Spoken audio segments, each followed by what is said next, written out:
to how it's orchestrated and how it's governed and secured and integrated, and how it's sustained with agents and humans partnering to drive business impact. This is a transition every major technology invention has gone through. Invention comes first, but impact only comes when societies learn how to industrialize it safely, reliably, and at scale. A critical part of this industrialization is operationalizing the governance of AI. That means moving governance out of policy documents and into live systems, embedding auditability, logging, explainability, and compliance directly into how AI operates. We're seeing how our approaches like policy as code can establish clear guardrails for agentic AI to drive trust and compliance, excuse me, giving regulators, boards, and the citizens alike that confidence in these systems are controlled, accountable, and safe. So what do we do next? Excuse me, we get ready by focusing on the fundamentals: infrastructure that can scale, security that earns trust, and people with the skills to operate AI responsibly. This readiness perspective is particularly important for policymakers, excuse me, because the impact of AI not be measured only by productivity gains or economic growth, as important as those are to drive the future. It will also be measured by how institutions help people adapt in the next phase of industrial automation and how work evolves. Excuse me. AI can absolutely change the world. It can change work, it can change skills, it can change mindsets, and it can change operating models. But it will only change, thank you very much. It will only change the world when it is embedded responsibly and reliably into the systems that society depends on every day. The future of AI will not be decided in the research labs or the boardrooms. It'll be decided by the choices and the investments we make now, by how we close the gap between experimentation and industrialization. Excuse me. Work ahead is hard because this is not just a technology shift, it's a human shift. We have to build trust in AI. We have to reskill our workforces at scale. And we have to ensure these systems are worthy of the societies that depend on them. The responsibility belongs to the companies and the governments alike. And it is a responsibility worth embracing, because when AI is industrialized responsibly, it doesn't just optimize, it strengthens the institutions people rely on every day. And that is how AI truly changes the world. Thank you very much.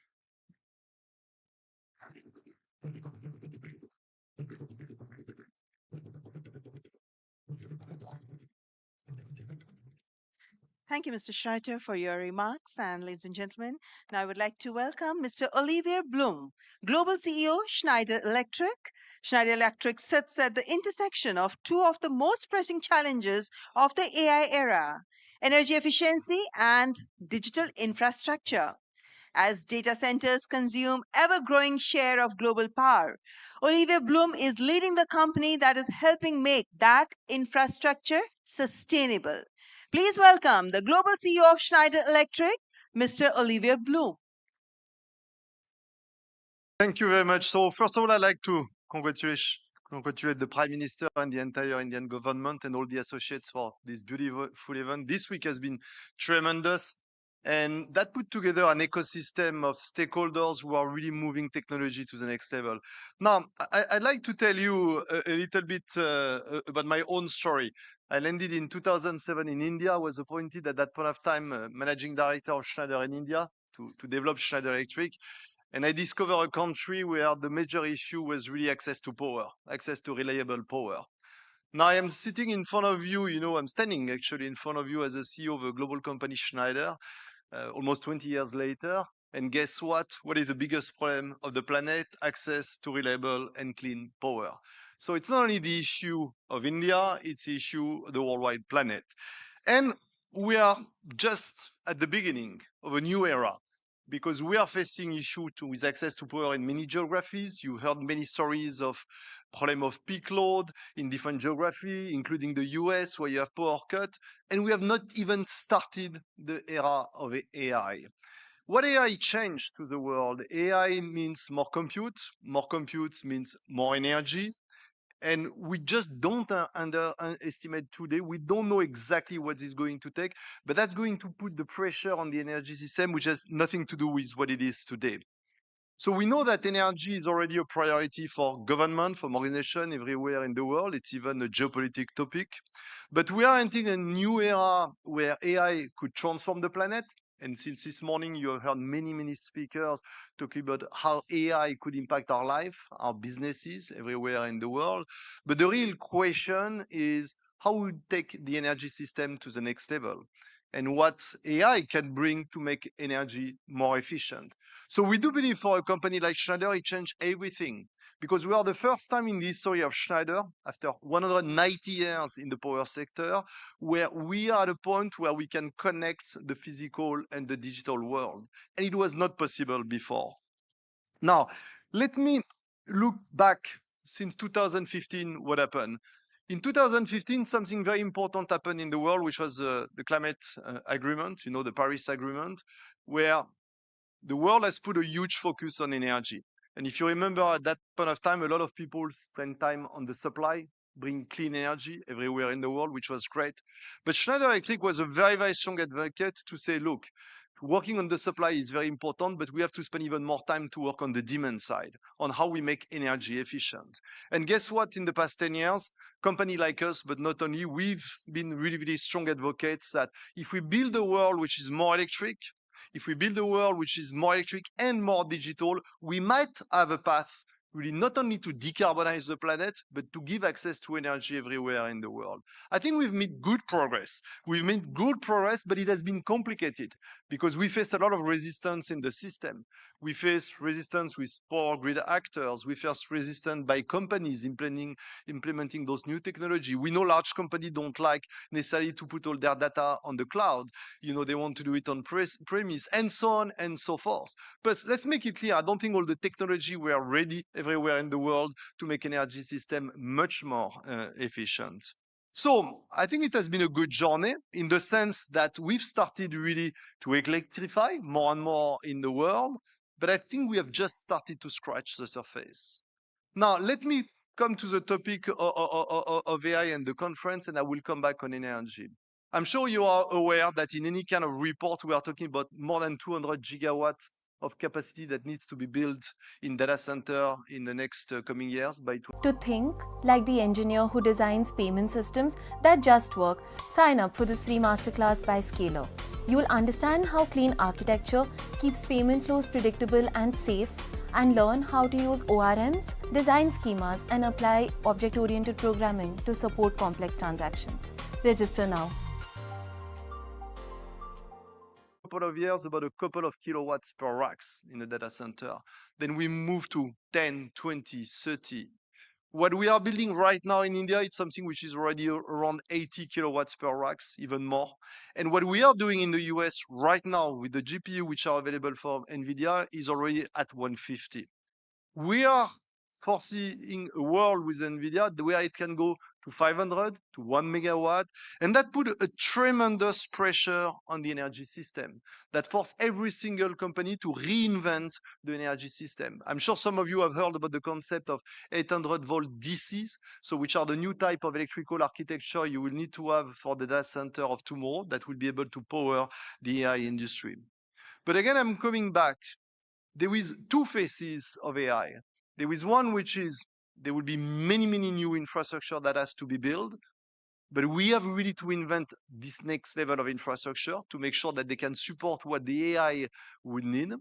But the second part of the equation, which is even more exciting for me, is that probably we are entering in a new era where for the first time we can make energy more intelligent. But let's be very realistic.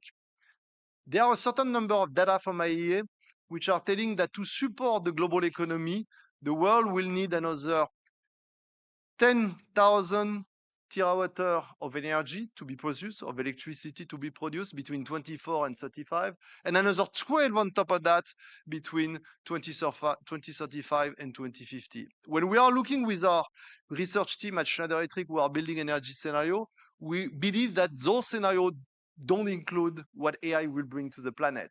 So the scenario in terms of electrification that you need for the planet is not about making usage more electrical and supporting the electrification of the planet for cars, for heat pumps, for electrification of process. What bring AI on top of that, it's another level of pressure on the energy system. And if you look at this conference, which has been great, we have learned a lot, we have spent a lot of time with great people, I've not heard enough about energy. And I've not heard enough about the need to make energy much more intelligent if you want to support the next AI journey. Now, for a company like Schneider Electric, it's really, really fascinating. We created the company 190 years ago. We have been a great company in the physical world. 10 years ago, and I mentioned the Paris Agreement, this is when we decided to make sure that every single asset that will connect, that will sell in the market will have to be connectable. So we are entering a new era where all energy systems are connectable. And if we are able to apply all the great model, all the great foundational model, which are being built by a lot of partners with whom we are working in, we can, for the first time in our history, connect the physical and the digital world. And that's what we call energy intelligence. And by doing so, we believe we can overcome many of the difficulties that we faced in the past 10 years to make energy system more efficient. That can eventually also solve one of the biggest problems of the planet, which is the climate transition. Because again, it's not only about clean energy, it's about more efficient. And we believe we are entering in this new era where if we are able to connect system, to collect data, to apply foundational model that will connect the physical and the digital world, we can save between 10, 20, 30% of energy consumption in every single application in the world. And I'm just going to tell you and finish with one example. Think about your home. You are all sitting today in this conference, or some of you are connected. And while we are speaking, there is a lot of energy consumption in your home. Tonight, you will be back to your home. You have an electrical panel somewhere in your home. Very likely, your electrical panel is not connected today. Imagine a world tomorrow where every single panel in the world, electrical panel in a home, will be connected. Imagine a world where you are able to extract data. Imagine a world where you can apply AI agent and where we can manage energy for you while you are not even in your home. You can save again between 10, 20, 30% of your energy consumption. Actually, I can prove it. I'm testing it in my own home. So I'm telling you, it works. Maybe you don't know, but consumption of energy in home is the largest consumption of electricity in the world. So the good news, we are entering in a new era where we know that the world will be more electrical. And for the first time in our history, we can say that the world can become more electrical if we are able really to leverage the power of the new technology. And I will just finish by telling you that why I'm extremely pleased to be here in India, almost 20 years after I started really my journey in this country, is because India has a lot of different factors which are very, very different than the rest of the world. And what I've learned a lot by spending, 6 years of my personal life in India, India is one of the countries where equipment are under tremendous pressure, more than in any other country in the world. Point number two, India is an extremely cost competitiveness country where you need to bring the best innovation at the best price. Number three, the level of innovation. I know in India, some people say also jugat in India, but the level of creativity that you can have in India to create new systems that will solve the most complex problem of the planet can be done in this country. And when you look at the number of engineers you have in power, automation, digital, you have all the ingredients which are together at a point of time where we need to make AI a big transformation for the planet. For a company like Schneider, I can tell you it's not only words. India is the third largest country of Schneider Electric in the world. This is the largest one in number of employees, 40,000 employees. You don't know it, but this is the largest R&D center we have in the world with 8,000 employees, largest number of software engineers. So I'm super excited because we are starting a new phase for the planet, a new technology revolution, which is called AI, where India can be the place where a lot of innovation start with.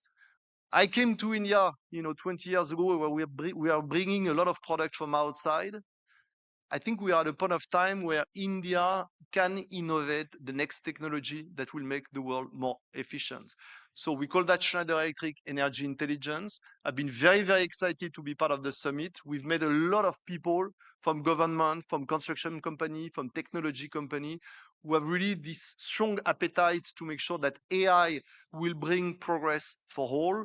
and making sure that India can be at the center of that transformation. And I always say to my team, because now I'm leading Schneider Electric globally, if you can crack the code in India, we'll crack the code everywhere. Thank you very much.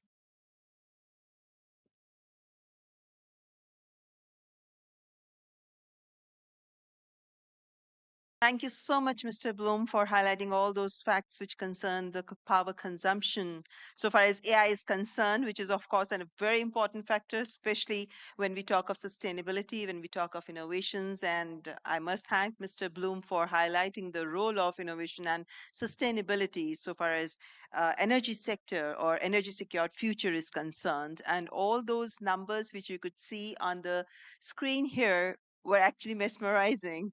And this also gives hope because, on one end, we are talking about how to leverage artificial intelligence in the areas which touch the lives of common people. And at the same time, it's like hardware and it's a software part. And when it comes to the hardware part, that is where the whole world is now, moving forward to have more data centers, to have more advanced servers, to have more GPUs installed. And of course, when you talk of power that comes with this hardware, to maintain this hardware, to have a higher computing power, you have to have electricity for cooling and for all those aspects. Well, they're all experts who are sitting here who know all these facts so well.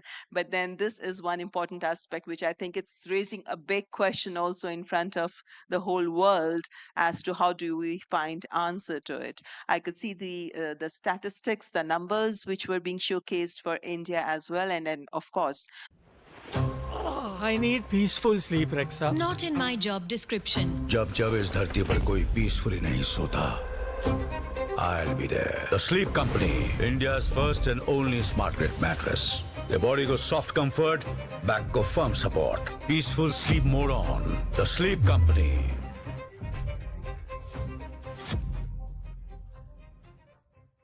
of energy. Yes, there are questions which are being raised about all the alternative sources of energy as well when it comes to the environment and the pollution and things like that. There are a lot of questions being raised, but I'm sure, as everybody is hopeful, that the science will find answers to such questions. But for the moment, we are here at AI Impact Summit, and artificial intelligence as is helping us find solutions to the common man's problem. And that is what India is aiming at to achieve through this AI Impact Summit. That is, we are looking at those aspects of AI where we can leverage AI, we can use AI to find common solutions to the problems of people, not only in India, but across the world, and especially global south, because we feel that if we find solutions to the problems of India, we are able to provide those solutions to global south, as the factors more or less are really common. The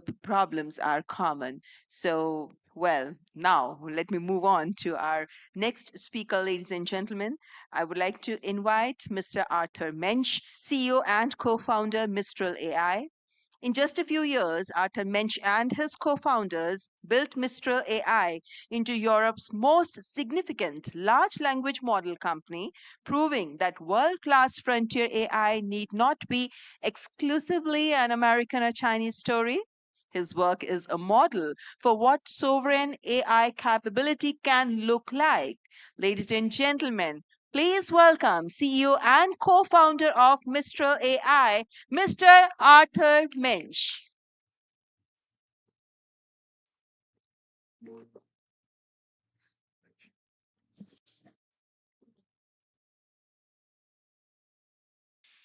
So, Honorable Prime Minister Narendra Modi, President Macron, Your Excellencies, distinguished ministers, ladies and gentlemen, good afternoon, everyone. It's an honor for me to stand before you. I'm the co-founder of Mistral AI, but I'm also someone who believes that AI should be a tool for empowerment and not for dominance. While others may speak about scale or speed, I want to talk about something a bit more fundamental, which is who is in control of AI deployment, who benefits from it, and how can we ensure that it serves the many and not the few. So we believe that the futures belong to the people that are building the AI, that are deploying the AI, and that actually owns it. In a world where multiple digits of the GDP are going to be produced by AI in the coming 2 years, we need to ensure that everyone that runs AI workloads actually have access to the turn on and turn off button and can actually make sure that there is a business continuity and that they are not dependent on external providers that can actually turn off that button. The global AI landscape is evolving rapidly, but too often the narrative is shaped by a focus on control, surveillance, and geopolitical leverage. There should be another path. At Mistral, we believe in a different future, in a future where openness fosters trust and where autonomy is a fundamental right. Countries and regions which must own their AI destiny. It's not a privilege, but it's a necessity for preserving digital autonomy and for shaping their own futures. So we need to decentralize AI deployment. And the first brick for that is open source.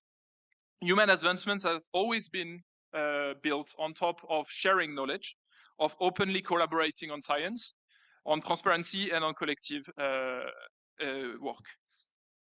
Open source is not a radical idea. It is what has actually allowed us to build the cloud infrastructure that today we rely on. It is what has allowed us to build a secure internet. Today in AI, we are facing a dichotomy in between open source technology, where a few companies like Mistral are working on making the world knowledge compressed into models that can be used as the basis for creating applications and for serving the enterprise, the states, education, healthcare.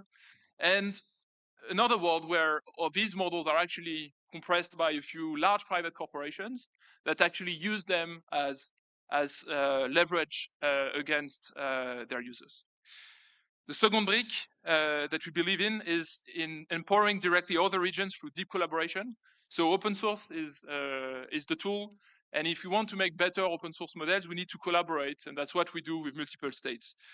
We collaborate with their local ecosystems. We collaborate with research institutes to make sure that languages makes their way onto our models. Mistral models have always focused on making rare languages more usable, and it's especially the case for Indian languages, which has this 22 languages diversity. We like to collaborate with companies and with research labs that are working on acquiring the content that is needed to make the models better, and that is what is making us wake up every day. Beyond that, and beyond the open source that should become the foundation of artificial intelligence, if we want to make sure that every company and every state actually owns their destiny in the coming economy, which is going to be mostly driven by AI, we need to go beyond the hype and look at what AI can actually do for our daily lives. AI is not about replacing human. It's about giving them a way to delegate many of their tasks. It's about enhancing what serves them, and it's about solving real problems. So at Mistral, we work with public services, we work with healthcare, we work on making sure that citizens can access information in an easier way, in a faster way. We work on making sure that unemployed people, for instance, in France, are actually able to find a job faster thanks to AI assassination. AI should be a tool that empowers people, that empowers businesses, and that ensures that governments can improve the quality of their services, can improve the lives of their citizens, and can improve the quality of life of communities. However, it only works if everybody can access it and if everybody understands how to use it. That's why multilingual AI is actually a very strong necessity. That's also why we need to focus on training people and on bringing them the technology at an affordable price. To do so, we work as a model provider and as a software provider. We work with infrastructure providers across the world to deploy and modify our technology so that it is amenable to large communities, so that our small models can actually be deployed to create products that are cheap to serve and therefore are affordable by the masses. So at Mistral, we're not waiting for the future. We're trying to build practical and impactful solutions on top of the open source models that we're creating. We are creating the enterprise layer on top, which allows to customize systems to make small models that serve purposes, to automate tasks in enterprises so that people can focus on the things that matter and on the creative aspect that is going to be the most important quality in human life thanks to artificial intelligence. And we focus on making impactful solutions. I would say that we are at a risk today in the world to be, we're facing too much concentration of power in artificial intelligence. We don't want to be in a world where 3 or 4 enormous companies actually own the deployment and the making of AI, actually own access to information, because really artificial intelligence is the way we are accessing information today, and actually owns the infrastructure itself. So the entire network that is converting energy into intelligence. We need to make sure that every country's, every economic community actually has a strategy to own a part of it, not all of it. We're always going to be partnering, and that is extremely important to accelerate. But ownership and ensuring that nobody gets excessive leverage is going to be critical if we want to ensure that the world we live in remains stable. AI is going to change pretty profoundly the way economy is being run in the next few years. It's going to change the equilibrium in the world, and in order for आपके पास trading strategy तो है, लेकिन क्या पूरा दिन आपका stocks ढूंढने में चला जाता है? मार्केट खुलने से पहले ही आपको 10-15 चार्ट्स देखने पड़ते हैं। कभी सेक्टर मैच नहीं करता तो कभी इंडिकेटर सिग्नल नहीं देता, लेकिन जब सारी कंडीशंस मैच होती हैं तो ट्रेड हाथ से स्लिप हो जाता है। दोस्तों, अब ऐसा नहीं होगा। हाय, मैं हूं हिमांशु, मैं आपके लिए अपसर्च पर लेकर आया हूं एक बहुत ही practical course, how to use charting. इस कोर्स में आप बहुत सारे स्कैनर्स बनाना सीखेंगे। RSI, super trend, Bollinger band, इन सारी चीजों को यूज करके अपने लिए परफेक्ट स्कैनर कैसे बनाना है, एंड अपार्ट फ्रॉम दिस, इन सारे स्कैनर्स की बैक टेस्टिंग कैसे करनी है, ये सारी चीजें मैं आपके साथ इस कोर्स में डिस्कस करने वाला हूं। तो दोस्तों, मार्केट खुलते ही कौन से स्टॉक्स में ट्रेड करना है, अगर आपको ये जानना है तो आज ही इस कोर्स में एनरोल कीजिए और अपनी सारी ट्रेडिंग स्ट्रेटेजीज के स्कैनर बनाना सीखिए। Democratizing access to knowledge. It's enabling non-technical people to start building technical tools. The generation of code, which we have been heavy investors on, especially on and a leader in releasing open source coding models, is enabling a very large community of people that were not builders before and that are becoming builders. And that is definitely going to change the way we look at, the way people look at their jobs, the way people becomes entrepreneur. Becoming an entrepreneur today in every part of the world is made much easier with AI, and we need to accelerate that. To ensure that, on the other hand, the technology we're building is not widening the digital divide, we need to ensure that no language and no culture are left behind.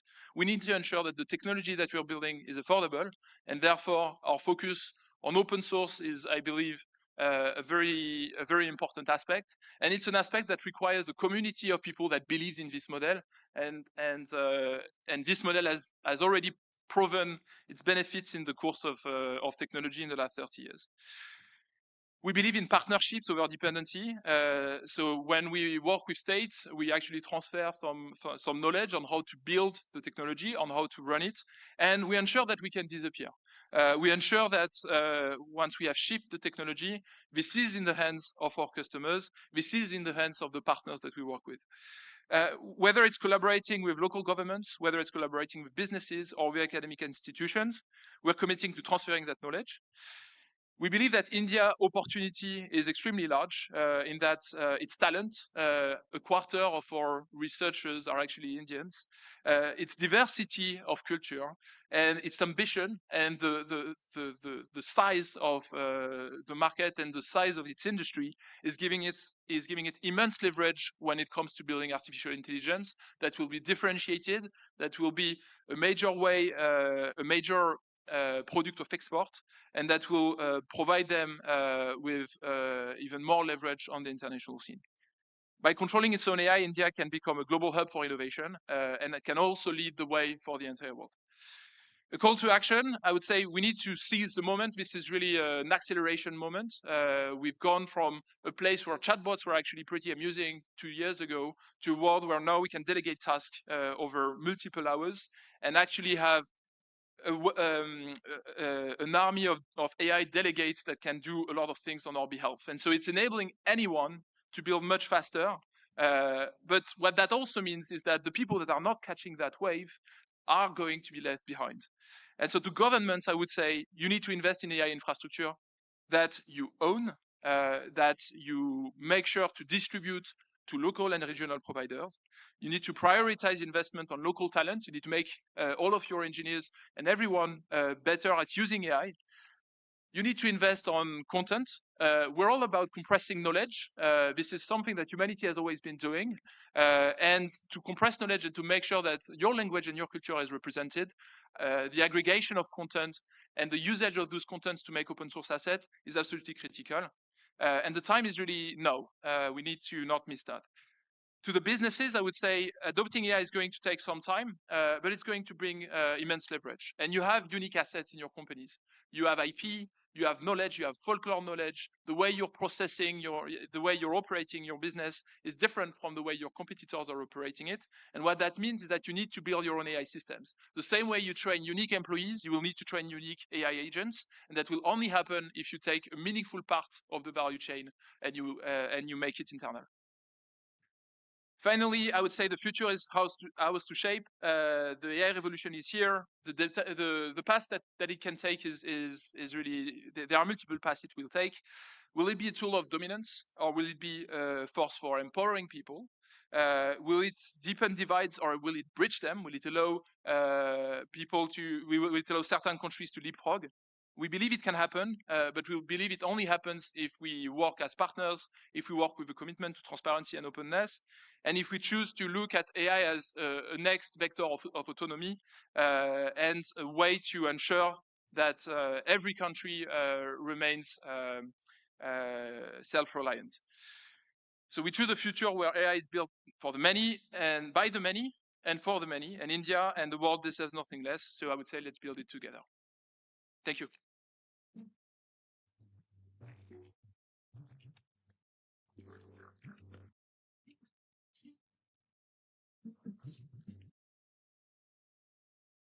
Thank you so much, Mr. Mensch, for your compelling insights and also for highlighting the importance of technological independence in this digital era.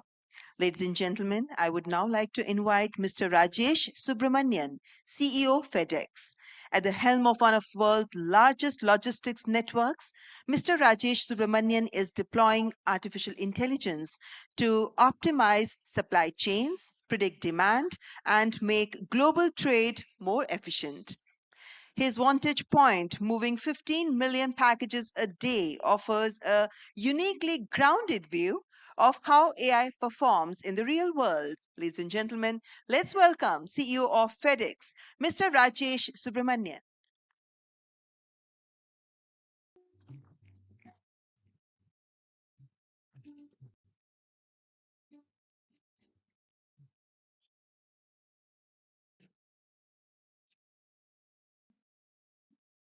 Thank you very much for the kind introduction and for the opportunity to participate in this important discussion.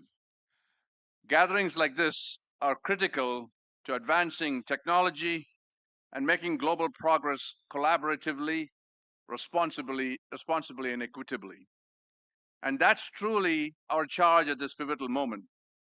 The recent exponential growth of AI has the potential to be one of the most significant events in human society since the advancement of electric power systems and the introduction of the internet. AI is no longer a trend.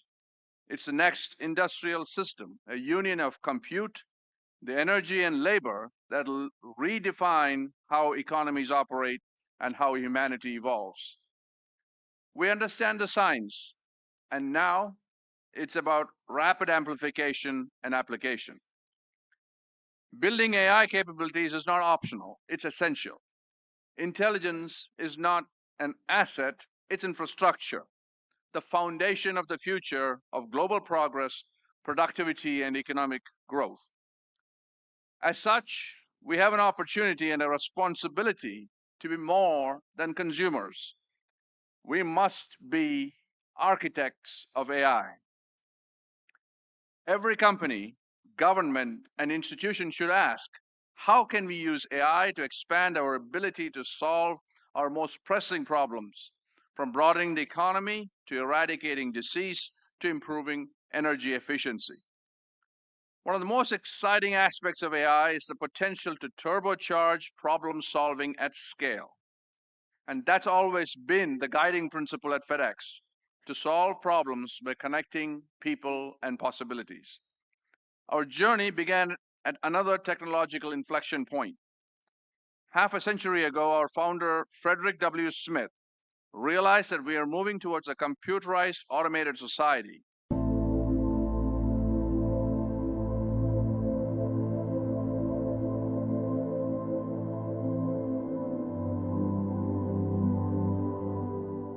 Integrated air and ground network would become pillar of the modern economy. And flight by flight, route by route, hub by hub, we built a network that connected the world, shaping business, communities, and global commerce. Along with pioneering overnight shipping, we invented tracking.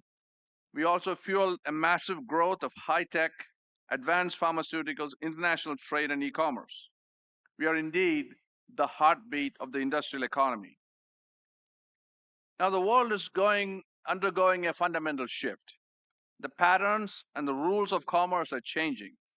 Impacts from the pandemic and shifts in trade policy are driving towards a new period of re-globalization. Global supply chains are moving from one equilibrium state to another, and FedEx is right in the middle of this transition. In my 35 years at FedEx and monitoring global trade, I've never seen change at this pace and scale. We've also never had a powerful technological force for affecting change. AI is a force multiplier for shaping modern supply chains in a more connected, complex, and opportunity-rich world. We've always been a data-driven company. We have nearly 700 airplanes, 200,000 motorized vehicles, and more than 500,000 team members. We handle $2 trillion in goods annually, move more than 17 million packages daily across 220 countries and territories, and generate 2 petabytes of data every day. We realized the value of our data, our insights, and supply chain intelligence early. And we set about organizing and engineering our data ahead of the current AI revolution. And when you power the industrial economy and generate over 2 petabytes of data, the potential to harness that intelligence with AI to create smarter, more resilient supply chains is immense. And it is a capability only a few organizations on this planet can match. And for the past 50 years, FedEx built the world's most reliable network for moving physical goods. Over the next 50 years, our differentiation will come from orchestrating the intelligence that governs modern commerce. That is our future.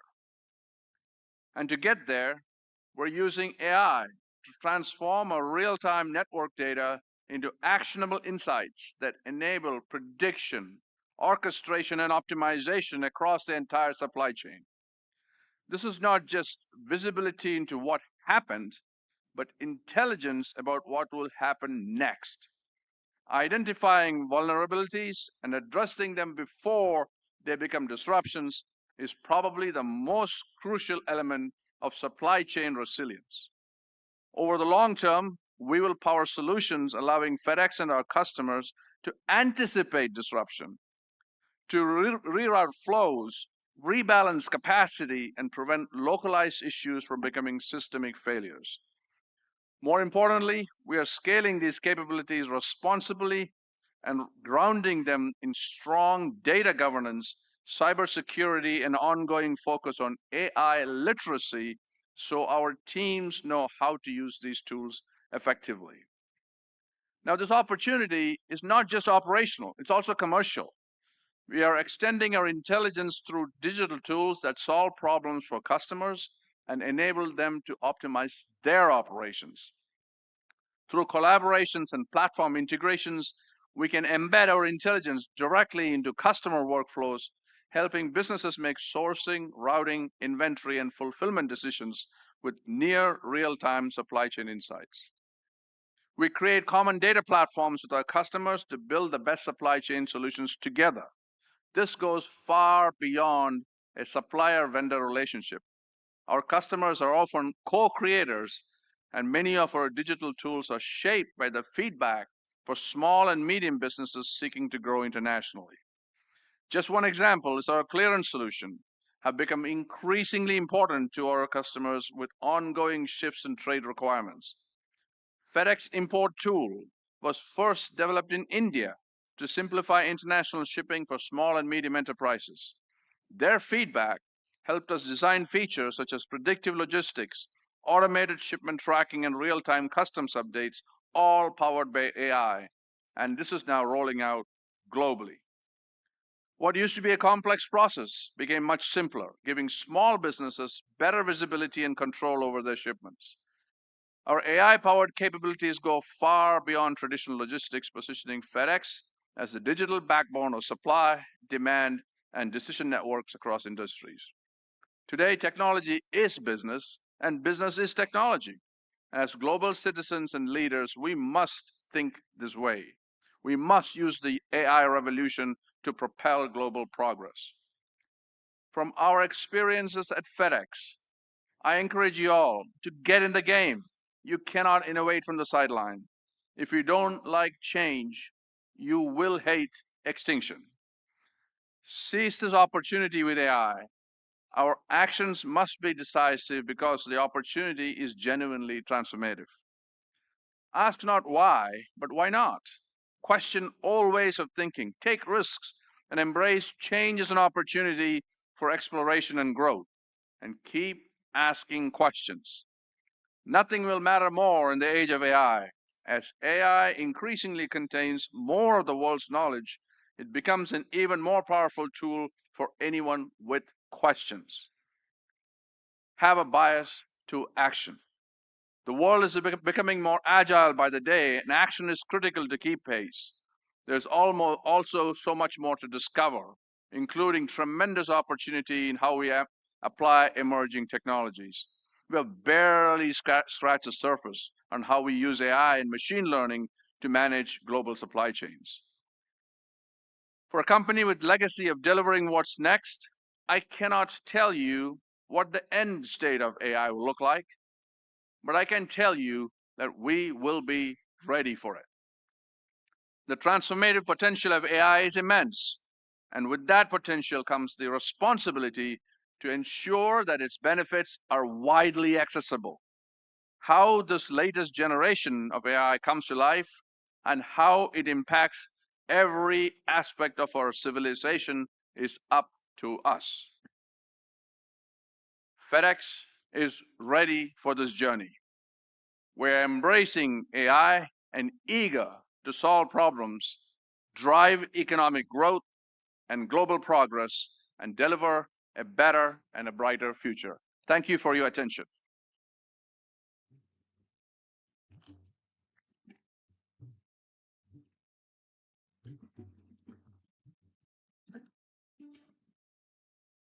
Thank you, Mr. Rajesh Subramanian, for your valuable insights and also highlighting the importance of practical application of artificial intelligence in global logistics.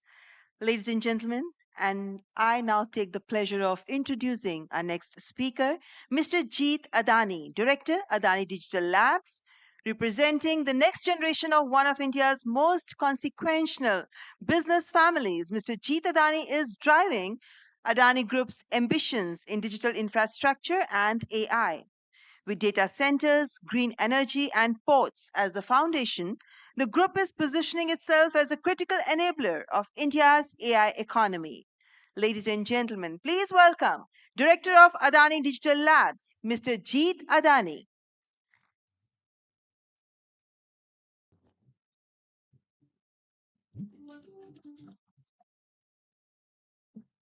Distinguished global leaders, innovators, and friends, good afternoon and namaste. We gather here today at a decisive inflection point in history, and it is indeed a privilege to have the opportunity to speak to the audience that is reshaping our world. If you really look at it throughout history, electricity powered industry, oil reshaped geopolitics, and internet transformed commerce. And today, AI is going to redefine sovereignty. The central question before our country, India, is not whether we will adopt AI. The questions are, Will India import intelligence or architect it? Will we consume productivity or create it? Will we plug into someone else's system or build it itself? The time for asking these is now over. As my country, India, rises, she does not rise to dominate. She rises to stabilize, she rises to anchor a world searching for balance, and she rises to build systems that are inclusive and enduring. And when India builds technology, she does not build for exclusion or control, she builds for inclusion. But in this geopolitically charged century, I believe that inclusion without capability is weakness, and capability without sovereignty is foreign dependence. So today I want to speak about three pillars of sovereignty that will define India's AI century: energy sovereignty, compute and cloud sovereignty, and services sovereignty. These are not technical abstractions, but they are the foundations of modern nationalism. The first pillar, energy, is actually intelligence sovereignty. AI is written in code, but it runs on electricity. As we all know, under peak load, advanced processors generate extraordinary heat. Systems throttle when power falters and performance drops. This is not just an engineering detail, it is the strategic truth. If a nation's energy systems are fragile, its intelligence systems are fragile. In today's AI era, power grids and data grids have become inseparable. This means that India's renewable expansion across solar, wind, and storage is no longer just climate policy, it is strategic infrastructure policy. And energy security is going to be equivalent to intelligence security. In this era, sustainable energy has become our competitive advantage. So, what is going to be different in India because of all of this? We see that renewable clusters will co locate with AI data centers. Industrial corridors will integrate energy and compute planning. Storage and grid stability will become national priorities. Second pillar, compute and cloud sovereignty. If energy is the fuel, compute is the factory. In earlier centuries, nations built steel plants and shipyards. In the digital age, nations invested in semiconductor ecosystems. And in today's AI age, sovereign compute capacity has become strategic infrastructure. It matters now where compute resides, under whose jurisdiction it operates, and who controls this access. Cloud sovereignty does not mean isolation, it means autonomy. It means India must host critical AI workloads domestically. It means we build data center ecosystems at scale. It means domestic access to high performance compute for our startups, academia, defense, healthcare, and manufacturing. If intelligence infrastructure is concentrated externally, strategic leverage concentrates externally, and external concentration creates national fragility. In earlier centuries, nations have built navies to secure those important trade routes. Today, we build sovereign compute to secure our intelligence routes. And lastly, the third pillar, services sovereignty. We all know that India's IT revolution made us a global digital services powerhouse. But much of the productivity dividend accrued not in our nation, but elsewhere. The AI revolution gives India a once in a century opportunity to change that equation. Our AI must first amplify our Indian productivity. It must enhance our agriculture resilience. It must personalize our education at a massive scale. It must optimize our networks of logistics and ports. It must improve our energy and distribution efficiency.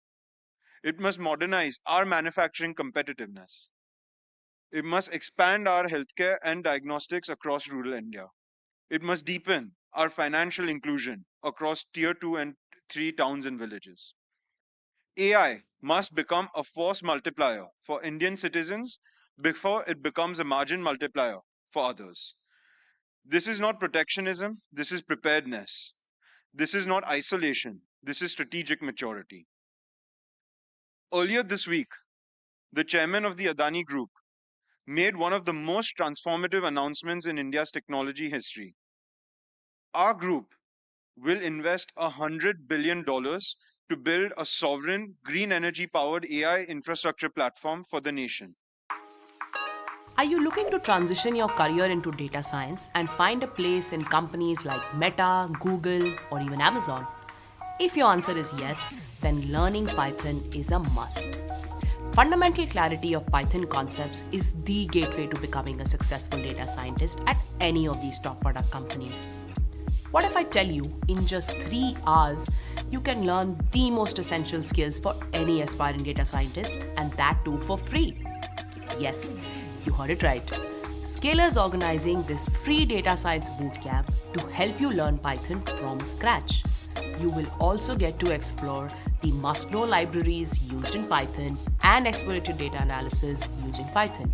Click here to register and don't forget to attend. Did not have to fight for freedom. We received it as a gift secured by sacrifice. But history does not reward inheritance. It rewards guardianship. So today our responsibility is to strengthen it, to secure it, to defend it. This is modern nationalism at its highest form. We must focus on capability over rhetoric, resilience over vulnerability, execution over entitlement. The question is no longer whether India will participate in the AI century. The question is whether the AI century will carry India's imprint in its infrastructure, with her intelligence, with her standards, and most importantly, her values. I believe deeply and without hesitation that she will. Because when India rises, she does not rise to dominate. She rises to stabilize, she rises to build, and she rises to include. And this century will remember that. Thank you, and Jai Hind.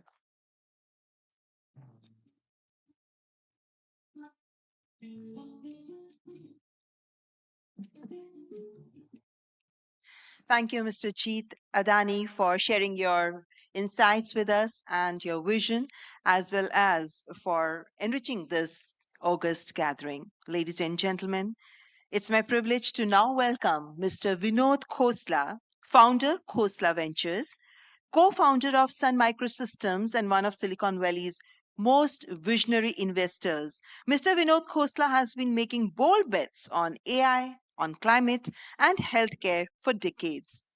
He has argued that AI will replace 80% of the jobs and that this is cause for optimism rather than despair. How? Let's listen to him. Please welcome the founder of Khosla Ventures, Mr. Vinod Khosla.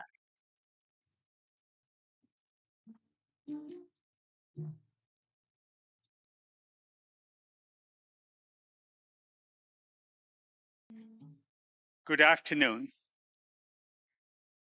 I am going to talk to you about some applications of AI that should be done immediately. I'm not going to talk about business or technology or where it's going. I'm going to talk to you about what can be done today. If I can get my slides on the screen. Oh. Okay. So I'm going to talk to you about what can be done today in the next year or two to reach 1.5 billion people in this country with really impactful immediate benefits.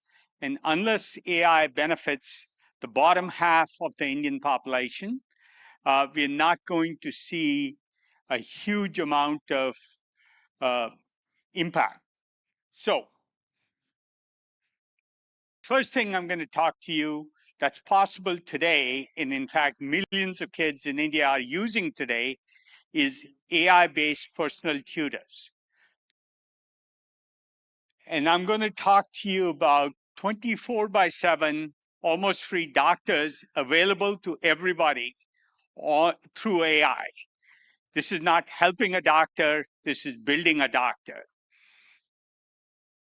And of course, every farmer should have AI level PhD agronomist available to them in their local small plot. This is all possible. They don't even need to know how to read and write. Just speak and look and take pictures. So let me start with AI tutors.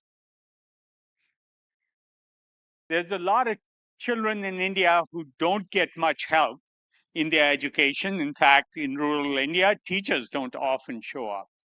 So it's very important that this kind of a service be available so every child has their destiny in their own hands. Thank you. The screen wasn't showing my slides. My wife has been running a nonprofit, CK12.org, that offers it now. These are worldwide usage. About 400 million students have already used this service of AI content, which is all free, and AI tutors. In India, 4 million students have benefited by using the AI tutor. More than 12 million have used it constantly. So it is already in widespread use. This is already CBSE compatible, the National Education Policy compatible. The curriculum's available in English or Hindi or Odisha or Meghalaya in these state standards. Plenty of studies to show that they can be very efficacious. Does a student learn better with AI than without? In fact, I would venture to guess a student learns better with AI than if they had a personal tutor. Rich people can afford personal tutors. They won't do as well as people who have access to this AI. It's a holistic kind of approach. I won't go into much. It's a pretty complex system that, and I won't go into the complexity of the system, but this is not just a chatbot. This is not just a key sort of use AI simply.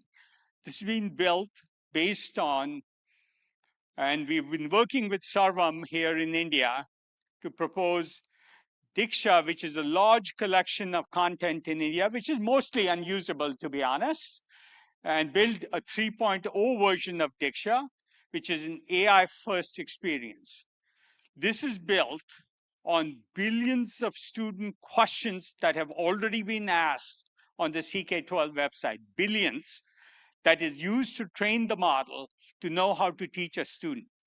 So it also has a teacher professional development curriculum. So teachers can keep up with it and keep up with most modern education. Again, compatible with the national education standards in India and the CBSE curriculum. Before I go talk about AI doctors, I'm going to make a couple of comments. The AI tutors I'm talking about are far superior to human tutors. Here's what they can do. They can quickly assess a student where they are in minutes, 10 minutes or 15 minutes, and then teach and tutor to the gaps in what the student doesn't know through a complex process called tracing, knowledge tracing, or keeping their tracing what they don't know. Moving on to AI doctors, which are also entirely possible today. In fact, these will make available 24/7 to every Indian for almost trivial or no cost. Full primary care expertise, full disease management. पता है क्या? I was on a road trip. Windows down, music up, and boom, car breaks down. Now I panic. Google, mechanic near me. But then, plot twist. I have ICICI Lombard Comprehensive Car Insurance.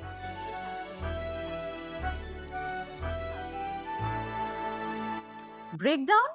Not happening anymore. Get ICICI Lombard Comprehensive Car Insurance now. In the US or most Western countries, more than that is possible here for almost no cost. So, and of course, these AIs will be smart enough to know when to triage up to a human to do whatever functions only humans can do. But let me not delude you.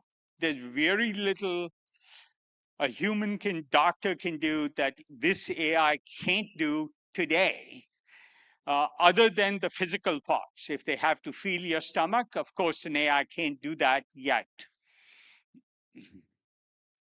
I also fundamentally believe these services, AI-based doctors and AI-based personal tutors, should be part of the Aadhaar system. Aadhaar allowed us to offer UPI. There's no reason we can't offer on the same identity-based system where the hard work has already been done within a year or two to every Indian these services.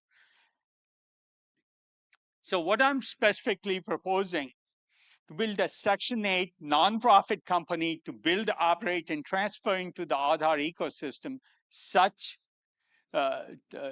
systems. I think they're relatively simple to do. They need many cycles of iteration to adapt specifically to Indian conditions, all the Indic languages, all the difference in diseases in each part of India. So I'm very, very excited about this. And what you can do for not only education, healthcare, the third element I want to talk about is agronomy. Having every farmer have a PhD level agronomist available locally 24/7, alongside a UPI-like service as part of the Aadhaar system. A tutor that can gauge students, it can find and teach the gaps in students, and make the current Diksha system much more useful, much more friendly, and leverage all the great content that is in the Diksha system in India today, but is not really usable because there's no way to organize it and have an AI tell you what part of this vast library is relevant to you on the day you're trying to do your homework or prepare for a test. You can multiply India's doctors' resources. So many years ago, I looked at the question of how you could scale the doctor-patient ratio in India to the same level that is in the West, like in the United States. And it wasn't possible, even if you had $1 trillion in decades to do this. That's how far behind we are. But this will get us in India an opportunity to get well far ahead of the level of care available in a country like the United States, at least at the doctor level. There's still surgeries, there's still drugs. Those are a separate matter, all areas in which AI can help. But that's sort of my hope. So the AI talks directly to patients. It diagnoses, prescribes tests, prescriptions. We are using technology from a company that's been developed over the last 5 years, and with Sarvam's help and adaptation to Indian languages using the Sarvam model. And you start with physician approval of the dialogue. So you oversee the AI with the doctor initially for the first couple of years. So think of AI as an intern, fresh graduate, an MBBS graduate who works for the doctor. They let them do a lot of things, but then they oversee them and watch that. And that's the model I propose is possible in the next year or two. And within 2 or 3 years, I think that need for supervision will go away. And of course, there's emergencies and times you have to send somebody to the emergency room or the hospital, so AI can do that. The same is possible with agronomy. This is the third service. I won't go through the details of this. I will try and finish up here. But I want to finish by saying the future is here today. These massive impact services that couldn't be done with hundreds of billions of dollars can be done very, very cheaply. Scale medicine, scale teaching, scale education, scale agronomy. And these services impact the bottom half of the population more, and they need it more than almost anybody else, that's exciting. If we don't do that, it is a massive opportunity loss for us. Thank you.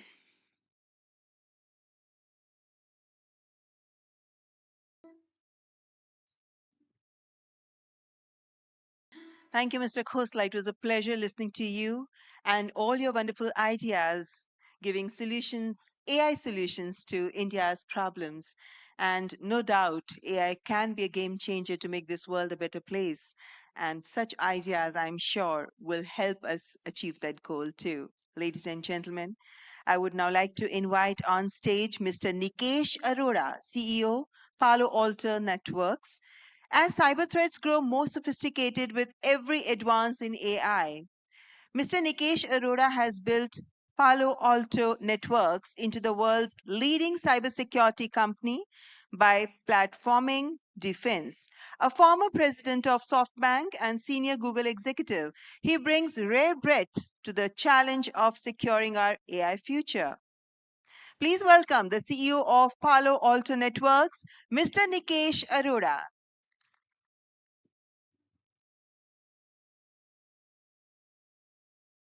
Good afternoon, everyone, and thank you very much for being here. I want to thank the Honorable Prime Minister for bringing us all together.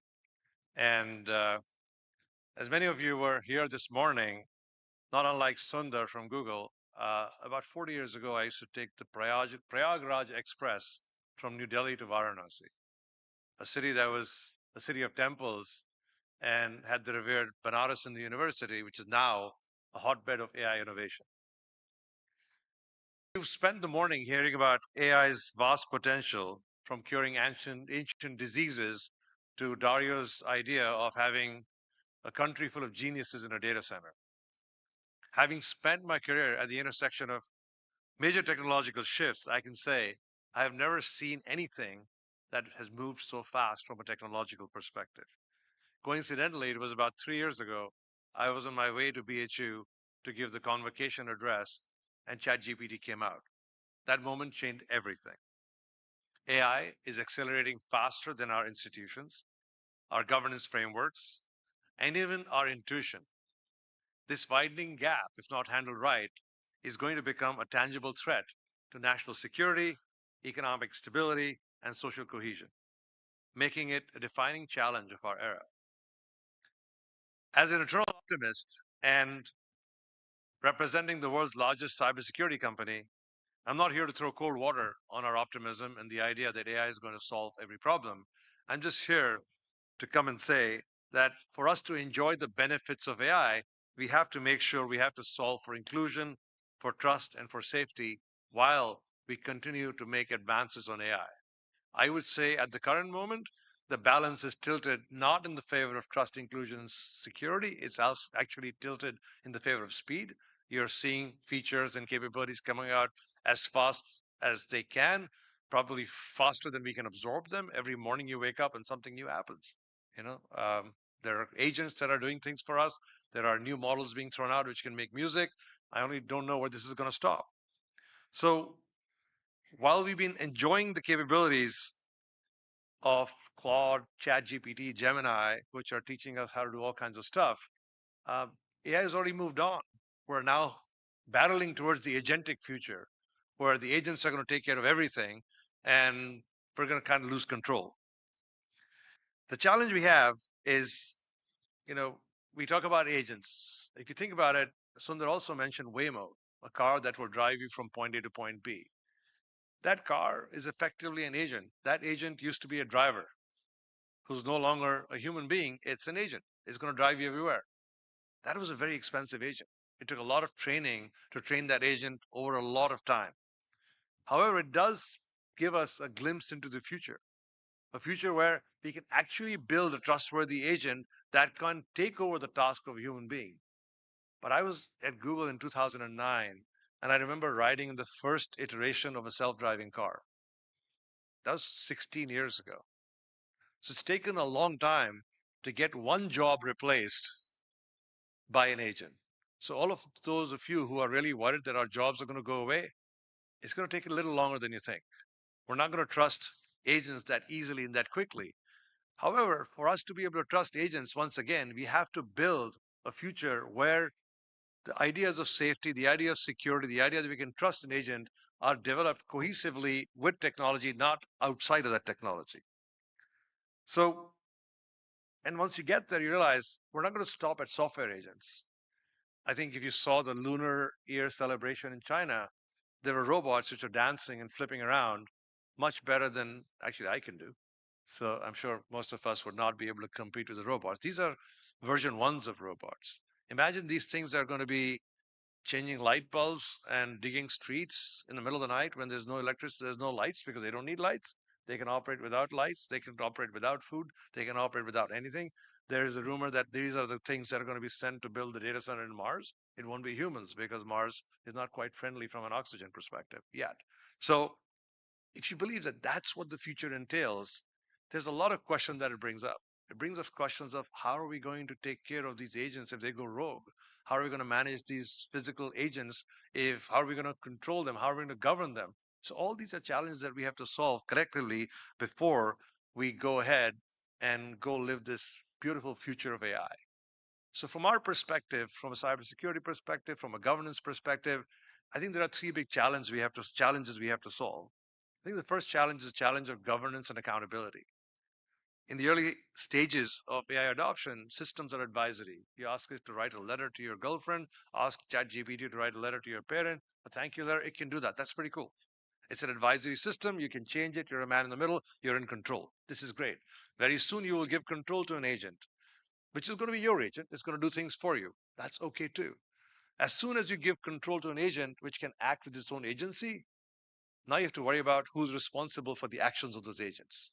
If you use them in a social context, who's responsible? If you use them in enterprise company context, who's responsible? If your agent starts giving away money, who's responsible? If an agent goes ahead and balances your portfolio the wrong way, who's responsible? So there is a whole series of questions that are going to kick in from a governance and accountability perspective at an individual level, at a nation state level, at a global level. These are problems that need to be solved. That is why we have to come to summits like this and talk about this from a public-private partnership perspective, because the extreme option is let's ban it. If you ban it, it'll go away. It's not going. AI is not going to go away if you govern it out of existence. It cannot be governed out of existence. So we have to figure out how to sit down and solve the governance and accountability problem before it's too late. If you don't solve that problem, we will erode trust in AI. If you erode trust in AI, it's going to cause a series of problems that we're not going to be able to solve. So the second problem that we're going to run into with AI is this problem of human impact. AI is currently threatening to take away jobs. AI is currently threatening to take away agency from human beings. I think it's important for us to understand how that was going to manifest itself. I think many people have talked about that every technology inflection in history has resulted in a significant period of societal and economic disruption. But ultimately, every inflection we've had, whether it's agriculture, industrial revolution, electricity, you pick your favorite one that you want, it has resulted in upskilling and reskilling of society. Now, I think the farm agronomy production is up 20x and the number of farmers is down 90%. So we found a way of retraining people, upskilling people without social uprising. And we need to figure out how to understand the human impact of this, how to build plans from an upskilling perspective. I have a conviction that we're going to need 5 times the number of technology people in the future than we have today. So we need people to work on these things. Who is going to train the robot who's going to dig the street? Who's going to train the robot that's going to build buildings for us? Who's going to train the robot that's going to go out and build a data center? That requires training. That requires development. That requires people who understand how AI works, how technology works. So there is a solution to the problem. If you're an optimist, the solution is to sit down and plan for it to understand how to make the social change happen simultaneously while Sam, Dario, and Sundar are busy building these amazing models for the future. And last but not the least, as you know, since I work in cybersecurity, it is important to understand there is a security problem. A security problem manifests itself in many ways. There's lots of data being used, and AI is going to consume more and more data. As I don't know if you experienced the new models, the model says, let me know more about you so I can be most helpful. My fear is in about 6 months, if I'm talking to my AI model, it might know more things about me than I've told my wife. So I don't want my wife to get her hand on my Gemini prompt because I'm surprised what it might tell her. But if you expand that and take that more seriously, you will see that AI is going to become your therapist, it's going to become your nutritionist, it's going to become your advisor, it's going to become your friend when you're lonely, and you're going to tell it things that you don't tell anybody. That's fine. Do whatever makes you happy. But when you do that, the risk is if that data falls in the wrong hands, it's not a good idea. So you have data concerns. What do you do with data that you're feeding AI? How does it stay segregated? How does it stay that belongs to you? You have a problem where we're using the biggest application today for LLMs is coding. Well, that's great. Code can be malicious. Code can be tampered with. So you got to make sure as people are busy writing code and rebuilding your systems in your companies, we have to build a secure system around the code to make sure that AI is doing it in a secure manner. You have problems with agents. We talked about agents, great. How are you going to make sure that the robot that you bought to go do your dishes and your laundry at home doesn't go rogue and start threatening you? How are you going to make sure that nobody can intercept the control system of the robot and it starts to go rogue on you? You need security. You need to make sure that this is built in a way that it can be secured, governed, and controlled. Including that, you also have to worry about adversarial AI. What if AI turns against you? How are you going to make sure that we build security systems? Where is the kill switch if AI starts to act in a way that is not good for us? I'm not trying to scare you. These are all problems that we can solve collectively. But there are problems that we have to tackle whilst we're busy getting excited about AI. So we have to solve the problem of governance and accountability. We have to solve the problem of social and human impact. And we have to solve the problem of cybersecurity or safety as we build these AI models. However, despite the complexity of these challenges, I remain deeply optimistic. I think this optimism is because of the unparalleled strength and progress we've seen. In 3 years, we've actually painted a future which none of us had imagined 3 years ago. So if we can do that, I'm sure we can collectively solve the problems if we put our hearts and minds to it. And I know there are many such companies that are inclined in such a way. There are many governance bodies that are inclined towards solving this problem because we have something no model can replicate. We have human judgment, we have shared values, and we have the ability to collaborate. So I think that's important. That is why we come to places like this, to talk about this with each other, to collaborate, to be able to solve these problems. India has already shown the world what is possible when innovation is paired with inclusion through digital public infrastructure, systems like Aadhaar and UPI. They demonstrate how technology deployed with public good in mind and scaled across a vast population can leapfrog traditional development methodologies. I hope we can apply the same energy in India to solving the problem of AI to make it more inclusive, more fair, more social, more trustworthy. With that, thank you very much for listening. Jai Hind.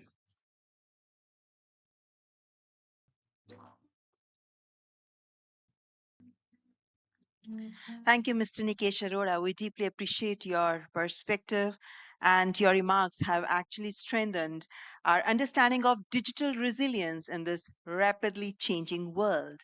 Ladies and gentlemen, I would now like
Let me try and draw your attention more on perspective rather than information.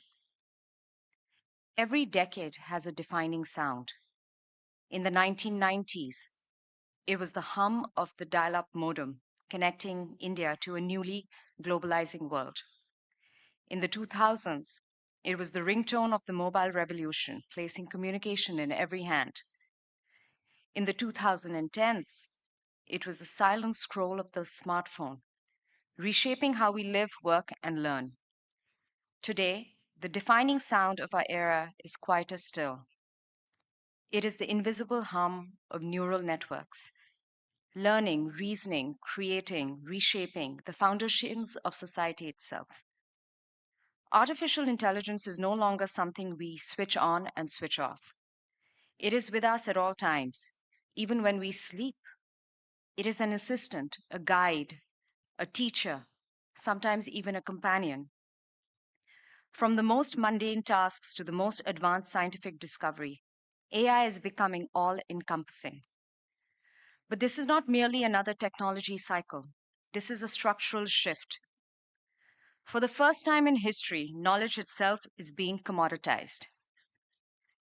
When knowledge becomes programmable, industries are redefined rather than merely evolving. Business models change. Individuals are empowered more than ever. Nations have an opportunity to accelerate growth and move up the order. Our generation is fortunate. We are witnessing multiple technology revolutions within a single lifetime. Yet, what truly distinguishes this moment is not just scale, but speed. When knowledge and intelligence becomes abundant, judgment becomes scarce. When answers are instant, questions become valuable. The competitive edge in the AI era is not computing power. It is clarity of thinking. We began this AI journey with awe. Can machine write? Can they see? Can they reason? Can they create? Today, those questions are getting answered at an accelerated speed. So instead of telling you what AI will do, let me suggest something more uncomfortable. AI is a mirror. It will reveal who we already are. The real question is not what AI can do, but how responsibly we will deploy it, how inclusively we will scale it, and how wisely we will govern it. Technology is a game changer, but only as long as humanity remains its master. This summit, therefore, is not just about AI alone, but also about leadership. Every technological revolution eventually asks a human question. The printing press asked, what should be preserved? The internet asked, what should be connected? AI asks, what should be delegated? And that question forces another. What is uniquely human? If AI writes, calculates, diagnoses, predicts, then leadership must mean more than knowing things. It must mean deciding things. For decades, India's technology growth followed a simple question. Scale drove revenue. As delivery expanded, so did output, influence, and global credibility. That model powered corporate success and became central to India's export story. AI is reshaping that equation, shifting us from scale-led growth to intelligence-led growth. The future will not be built by doing more of the same, but by reimagining how value is created. AI carries a powerful duality. It is both deflationary and expansive. It reduces cost, time, and effort through automation, while simultaneously unlocking new markets, industries, and possibilities. As knowledge becomes commoditized, differentiation shifts. The real question is not whether disruption will come, but whether we will lead it. And I believe HCL Tech will lead it. We are evolving from a people-centric delivery model to an integrated system of software products, intelligent agents, and human expertise, delivering outcomes at scale. This is more than just a business shift. It reflects a broader national ambition to build intellectual property that creates enduring compounding value. India must move from being a tech services-led nation to an IP-led nation. Services scale with effort. IP scales infinitely. In the AI economy, value accrues to those who build and own platforms, models, and products, not just those who deploy them. That shift is not only economic, it is transformative. And this is not new for HCL or to HCL. 50 years ago, in 1976, Shiv Nada founded HCL as one of India's earliest bootstrap technology startups. By 1978, India's first indigenous computer had been built and found a place in many homes all over India. HCL was driven by a belief in building, not adopting. That belief, that DNA, those guts, that grit, continues to guide HCL Tech even today. We are moving beyond traditional delivery to a unified model where software, intelligent systems, and human expertise operate as one, driving measurable, scalable outcomes. Alongside this shift, we are building entirely new AI-led service lines. AI Factory designs and manages next-generation AI infrastructure. Physical AI brings intelligence into the real world, where systems sense, understand, act autonomously, robots with embedded decision-making, warehouses that optimize themselves, and infrastructure that anticipates failure before it even occurs. This reinvention will multiply opportunities, create new industries, new professions, and avenues of employment for India's vast talent, while expanding economic prosperity for the nation. How do we make this transition? If AI will define not just companies, but countries, then this is a strategic shift, and it requires 3 decisive moves. First, from scale-led growth to IP-led value creation. IP compounds. It strengthens competitiveness, anchors strategic autonomy, and ensures long-term economic resilience. Second, from adopting to building. Deployment matters. Ownership transforms. Nations that build models, platforms, and software will define the era. India has the talent, the scale, and the complexity to be the ultimate test bed. Third, from fragmented effort to national AI infrastructure. Compute must be treated as digital public infrastructure. Democratized compute can unlock innovation across startups, universities, enterprises, and institutions. When compute is accessible, innovation decentralizes. When innovation decentralizes, IP multiplies. That is how an IP nation is built, not one by champion, but by an ecosystem. But ambition without purpose is incomplete. The true test of AI is not how fast it scales, but whom it serves. Responsible AI is not a feature, it is a foundation. From awe to accountability, that is the journey. Speed is meaningless without control. Scale is unsustainable without trust. Now, at HCL, we have 226,000 HCL techies with an average age of 26 or 27, similar to the average age of our nation. So I talk to them. You've been following the T20 World Cup. You'll know that India won by 61 runs on Saturday in Colombo. What a match. And if you watched Ishan Kishan's innings, 77 of 40 balls, you saw something that is a perfect analogy for AI. In T20 cricket, when a power hitter walks in and starts clearing the boundary from ball 1, the captain doesn't take her fielders off the field. She resets the field. Deeper on long on, a sweeper on the leg side, third man back. Every ball, the field has to adapt, not because the fielders are less important, but because the nature of the game has changed. The batsman is hitting harder and faster than ever before. And the only way to compete is with smarter positioning, sharper reflexes, and better anticipation. AI is the power hitter. It is clearing boundaries that used to require entire teams. But the game is not batsman versus nobody. AI is a team sport. Our job is to set the field, to position our nation where the ball is going, not where it was, to invest in the skills that AI cannot replicate. the ability to read the game, to anticipate, to make the judgment call in the moment that no algorithm would risk. India is repositioning. HCL Tech is repositioning. And the repositioning will be deliberate and it will be supported. Let us commit to building AI that serves people, protects the planet, and accelerates progress. I started with the sound of the decade. The hum of AI will define this decade. But what the world would remember for centuries is the leadership who shaped it responsibly, wisely, and with clarity. Thank you.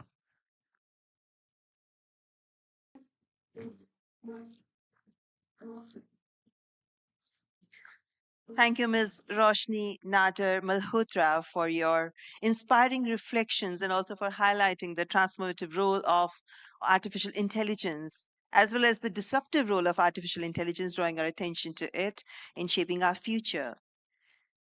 Ladies and gentlemen, I would now like to introduce the speakers for a ministerial conversation. The speakers in this fireside conversation is Her Excellency Sina Lawson, Minister of Digital Transformation, Togo. His Excellency Nizar Patria, Vice Minister of Communications, Indonesia.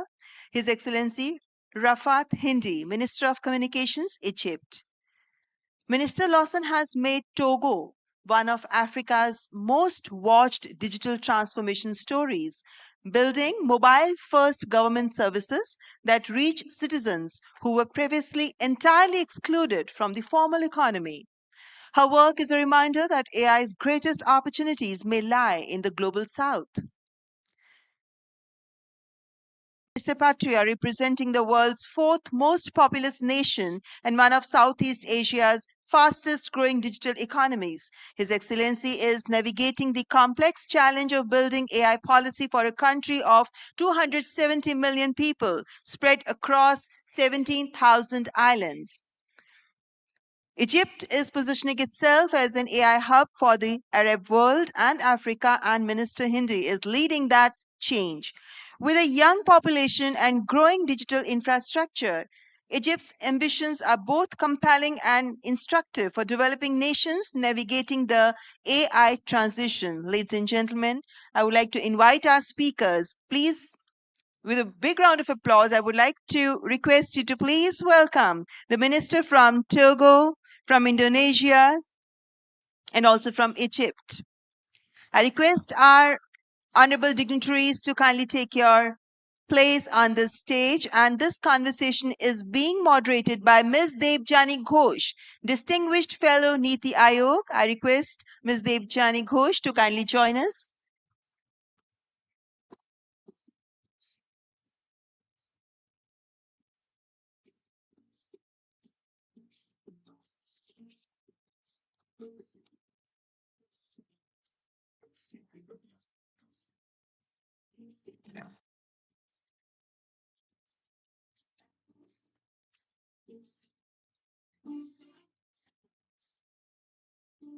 AI Summit is a place where everybody looks forward to such ministerial conversations. And this is one such conversation that everybody is looking forward to, because when we say that this is the first ever AI summit which is being organized in a country of global south, it makes a difference. And here we have very elite panel with us. Her Excellency Sina Lawson, Minister of Digital Transformation, Togo, is going to join us. His Excellency Nizar Patria, Vice Minister of Communications, Indonesia. His Excellency Rafat Hindi, Minister of Communications, Egypt. We are expecting our other guests to join us very soon, as Ms. Devjani Ghosh, Distinguished Fellow Niti Aayog, is going to moderate this conversation. And this will also give us an insight into the countries of Global South, how they are adopting artificial intelligence, what are the challenges before them, and how the world has to come together. This global cooperation is needed so that nobody is left out of the touch of artificial intelligence, the benefits of artificial intelligence. And that's when Honorable Prime Minister says it's AI for all. This is what we mean, that it should reach each and every person of the continent, of the world. And AI should bring a change into the people of Global South too. Only then we can say that we are moving ahead in the right direction. So keeping that in mind, ladies and gentlemen, this ministerial conversation is going to be of utmost importance when we talk of AI Impact Summit, because this conversation will also bring to the fore those points on the basis of which we can say that AI is making an impact into the lives of people, especially the people of Global South. And when we talk of the challenges, the difficulties which face Indians, our countrymen, that is the time when we can say that if we are able to find low cost AI solutions to our problems, they will also be the solutions which can be adopted very, very easily by the other countries of the Global South. So here we are bringing to you this ministerial conversation. Our guests are here, and this elite panel from these countries, from Congo, Egypt, and Indonesia, will bring before us those aspects on which they've already been working, the challenges which they think they need cooperation from other countries as well if they want to counter these challenges. Because when you talk of Global South, ladies and gentlemen, unless Global South develops, unless Global South adopts artificial intelligence, it cannot bring a change in the world. And that is what this summit aims at, that we must impact the lives of common men. Nobody should be left behind. And when we say this, we say Sarvajan Hitai, Sarvajan Sukhai, which means it's AI for all. Everybody should be benefited. So ladies and gentlemen, please welcome our elite panelists here. We have Her Excellency Sina Lawson, Minister of Digital Transformation, Togo. Please welcome her. His Excellency Nizar Patria, Vice Minister of Communications, Indonesia, and His Excellency Rafat Hindi, Minister of Communications, Egypt. It's over to you, Ms. Devjani Ghosh. Thank you. Thank you very much. And good afternoon, everyone. And thank you to all of those who are here. So we are all finally here. And as you can see, this is truly a very power-packed panel. So since this is about the Impact Summit, the AI Impact Summit, and since we are gathered from all over the world to talk about the creation of impact by AI, I want to first start with you, Mr. Petra. When you think about the journey that we've had till now, the global community has had till now with AI, a lot of the focus has been on building the infrastructure. So how do you think we have really done on putting that infrastructure to work to create impact? If you had to rate it on a scale of 1 to 10, what would you give the world? What score would you give the world? Thank you, Vijani. This is really a challenging question, actually. If I had to give a number, I would give 6 out of 10. Okay. Yeah. Why 6? Because, well, if we talk about the emerging technologies like artificial intelligence, it is the words like a buzz, like a mantra right now. Everyone talking about AI. And AI right now is here, is with us, and many people they don't scrutinize anymore about the useful of AI. They just use. But the problem is the level of adoption of this technology, this emerging technology, especially for the global South countries like Indonesia and maybe some of African countries, Asian countries. We still have a digital gap. Yes. Especially for Indonesia, we are an archipelago country. We are archipelagic. So we have 17,000 islands. We have five big islands in Indonesia, and each island have a very unique characteristic, very unique people, culture, and so on. And the telecommunication infrastructure is very, very important for our country, that unite our country with this telecommunication infrastructure. We try to improve we try to cover all of the archipelago by our telecommunications network. And now the internet penetration into the population is already about 80%. Our population right now is 250 million people. And now what we do with these infrastructures, digital infrastructure or telecommunication infrastructures, we want meaningful connectivity. Yeah, that's it. Meaningful connectivity, that means how we use this connectivity with the emerging technologies like artificial intelligence on top of this infrastructure to give benefit to the people. So government try to be the accelerator to build this meaningful connectivity ecosystem. Now, that's very well said. So, 6 out of 10. And the main gap or the main reason is we still have miles to go before everyone has access, and access has to be meaningful, right? I think that's very well said. Ms. Lawson, would you agree with that, or would you have a different take on that? Hi, hello everyone. Good afternoon. Yes, I do agree. Absolutely. I think that when we talk about AI, for us, at least Africans, it's not about the technology. It's about what we can do with it. And so, so few comments. Number one is that in terms of AI talent, the African continent represents less than 1% worldwide. In terms of infrastructure, we also have challenges. You know, a lot of countries don't have connected schools or hospitals, so we're still building our connectivity. And I would say that, but if you look at few examples, few achievements that we had using AI, in terms of impact, we can see that even today it's equal to 9 out of 10. So every time we implement it in our way, solving our problems, then the number comes, you know, closer to 10 than anything. I would also say that the African Union position was to use artificial intelligence in real life use cases.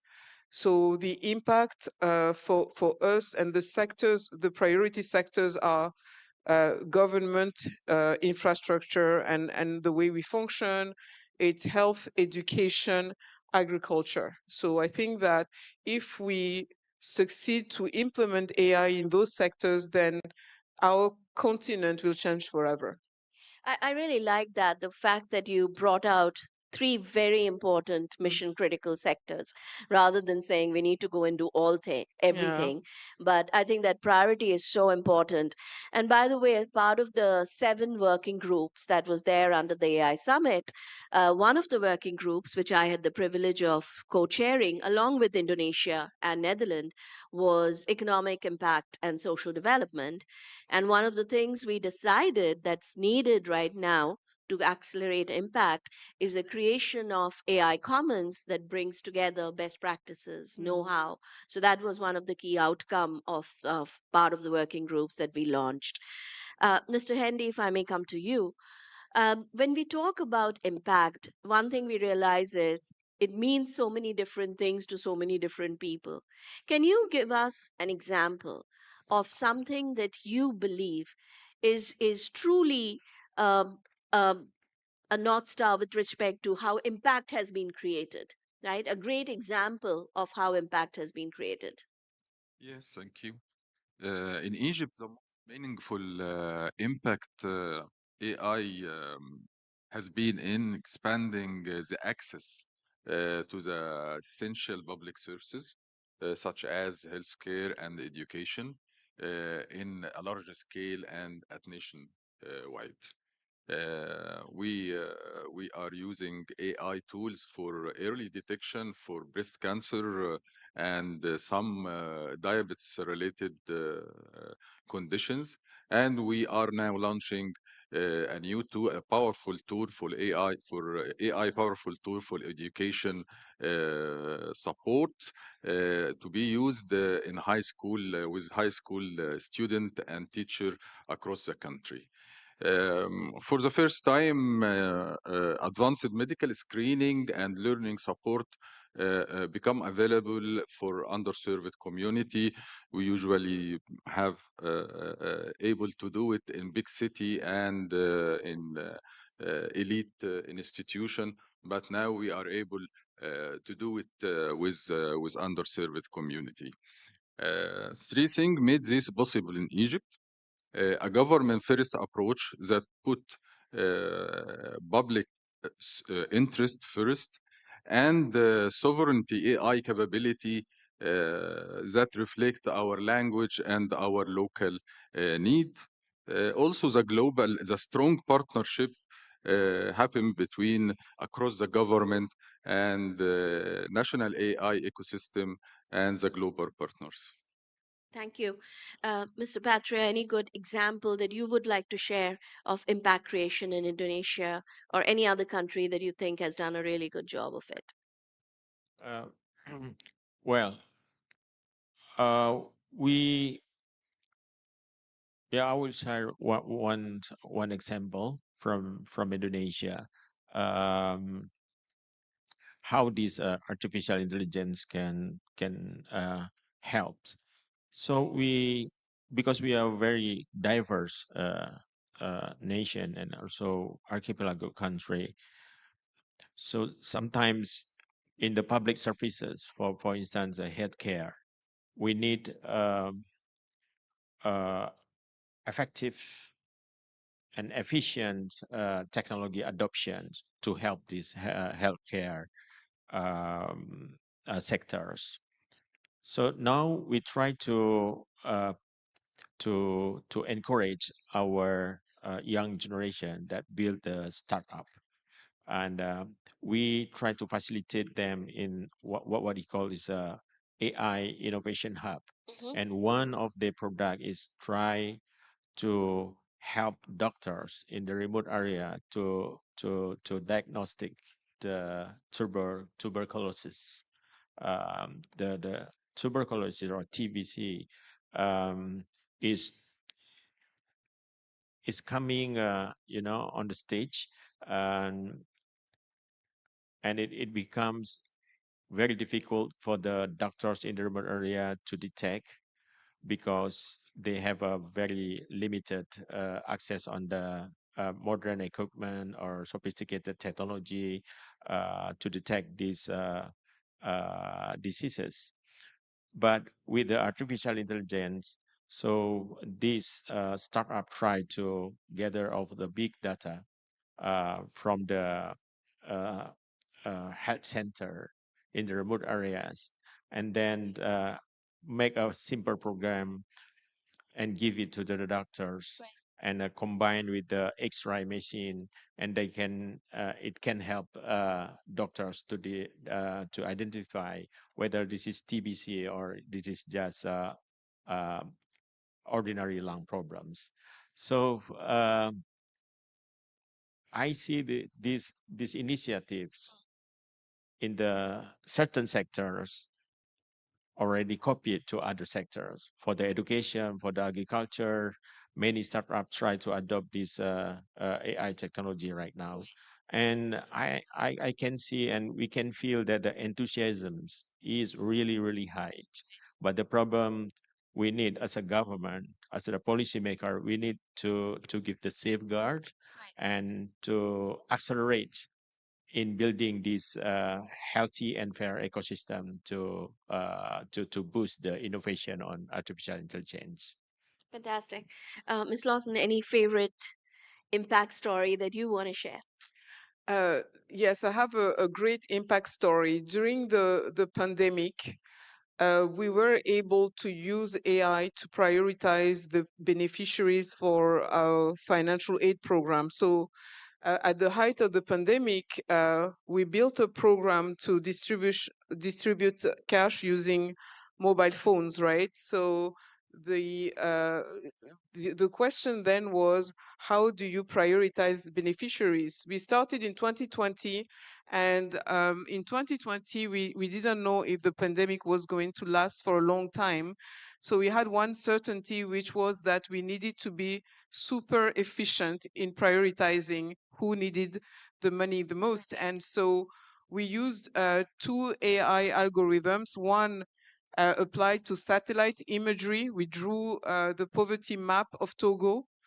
And then another based on machine learning with telecom metadata. We were able to isolate the phone numbers of people who were, yeah. So that was really our first major experience using AI. And then after the pandemic, the question for us was, we want this to be sustainable, right? How do you, because it was during the pandemic, we had a partnership with Berkeley, so we were working, really figuring out things as they were coming. But afterwards, we wanted to build capabilities in-house. So we now have within the Ministry of Public Sector Efficiency a team of 25 people, data scientists, and we support other branches of government. Because when we talk, here we talk about AI and everybody really knows what AI is and the type of applications that, things we can do with AI, but a lot of people don't know. So it's very important to have a team of people who work, say, with the Ministry of Agriculture or the Ministry of Environment, and producing images or and really data that can help these ministries improve policies. So I think this is a great learning experience for us. It's applying AI to improve policies. It's such a brilliant example because one, it impacts the grassroots, Yes. right? The people who need it the most. And second, it's, government has a lot of, I mean, especially in the global south, a lot of government usage is augmentation of services. Yeah. I think what you're doing is really enabling better development of policies. And that's Yes. that. I would, in fact, request you to please share this I case will. study so we can put it in the AI commons that we Okay. have built. So I would All right, really I will. request you to do that. In fact, the next question is also to you, Ms. Lawson, which is, as government, what do you think is the biggest roadblock to scaling impact creation, where it can reach population? Is it data? Is it infrastructure? Is it regulation? Or is it even geopolitical dynamics? So I think it's a combination of various things. We're tackling all of these things, but first it's infrastructure, because that's the starting point, okay? But you also have something, when I was referring to the data lab, a lot of people don't know this universe exists, right? That you can apply, you can use AI to gather information as to when you want to design a new infrastructure, like an itinerary. For example, when we build our fiber optics network, we use satellite imagery and so on. But a lot of people just don't know it exists, right? So they can't ask, they don't know which question to ask, right? And so even if we're there, so we do a lot of outreach within government, going and saying, look, this is what we were able to do using AI and so on.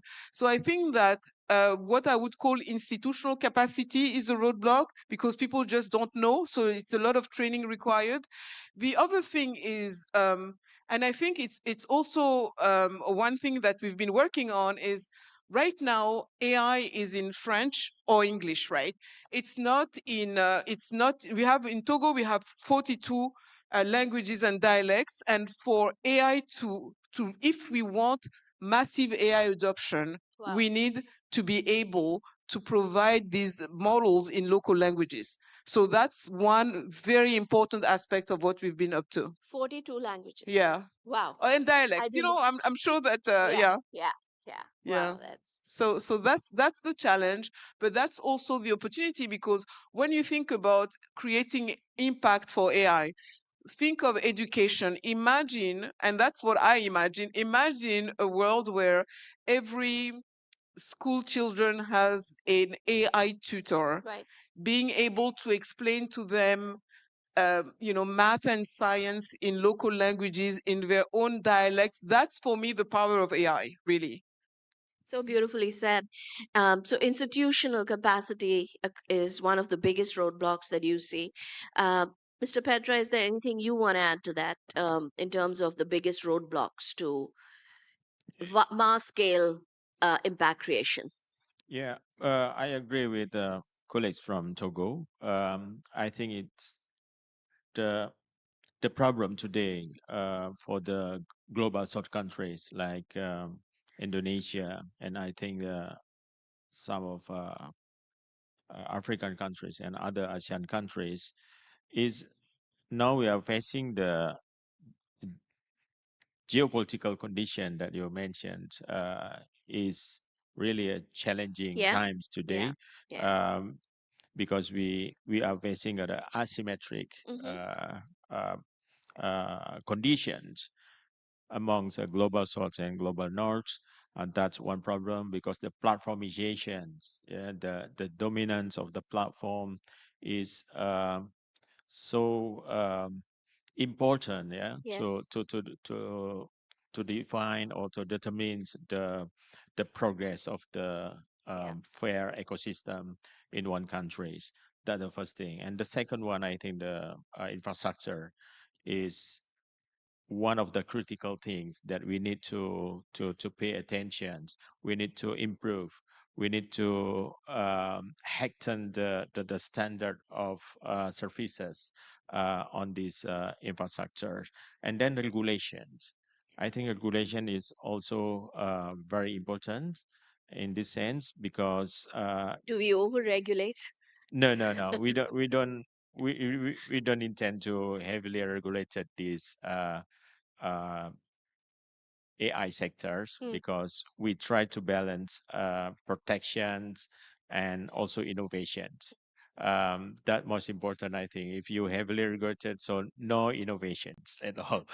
I cannot agree Yeah, more. yeah. So yeah, we try to balance. And the most important, the last thing that the most important, I think, we need to improve our research and development, and then attract the investment to support these innovations and to nurture our digital talent. That's the most important that we have uh, do in the short term.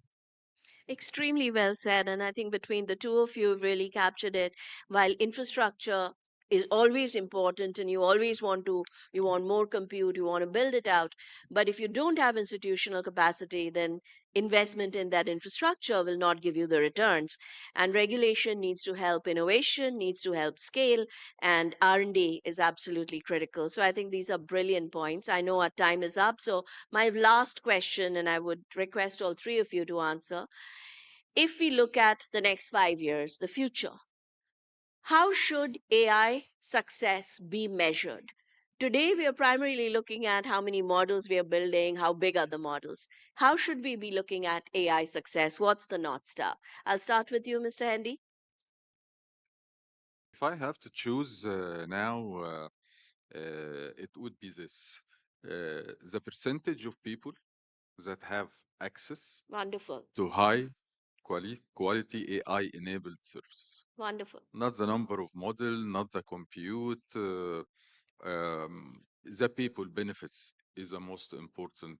They have to benefit from healthcare, from education, from agriculture and government. And the KPI matter for three reasons, actually. First, it shifts the focus from technology to people. And AI is advancing very fast, but access to it is not that fast. We need to make sure this happens.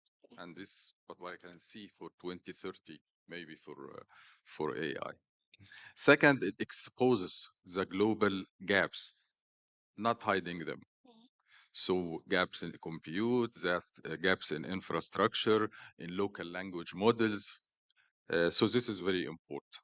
The third one is it's framing AI as a development tool, not a dominant tool, where compute power is shared and public service is prioritized. I think this is what I look Fantastic. forward. Yeah. So success is not the size of models or the size of your compute infrastructure, but how many lives we are Yeah. able to change. And are we able to do that in a way that no one is left behind, right? It's inclusive. Brilliant. Anything you all want to add? Any different thought, Mr. Petra, and then Ms. Lawson? Yeah, just a very short on this. I just want to add three more. Mhm. But the first one, I think, is similar like colleagues from Egypt. In the next 5 years, AI should be accessible. That's the first one. And the second one, for the global South countries, AI must solve the problem. That the most important. And the third one, I think AI need to be trusted. Yeah, need to be trusted. So it need to comply with the transparency and accountability standard. So no more AI deepfake can cheat people.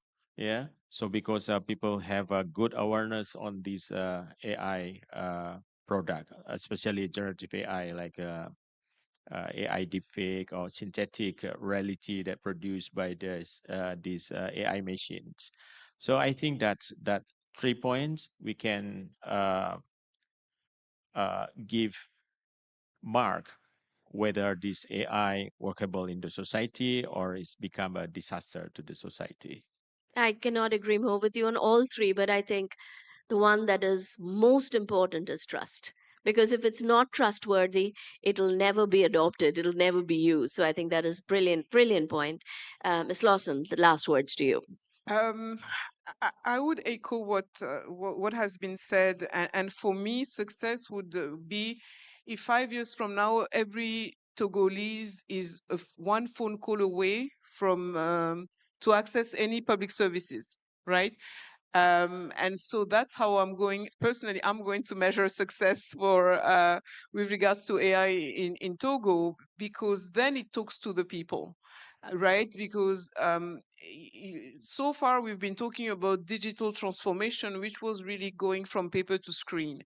But what is going to be a real game changer is if I can talk to the machine and the machine can reply and so on. So that's one thing. And obviously the comment about trust is a very important one. We are a very young continent. Half of the African population is less than 18 years old, and 75% is less than 35.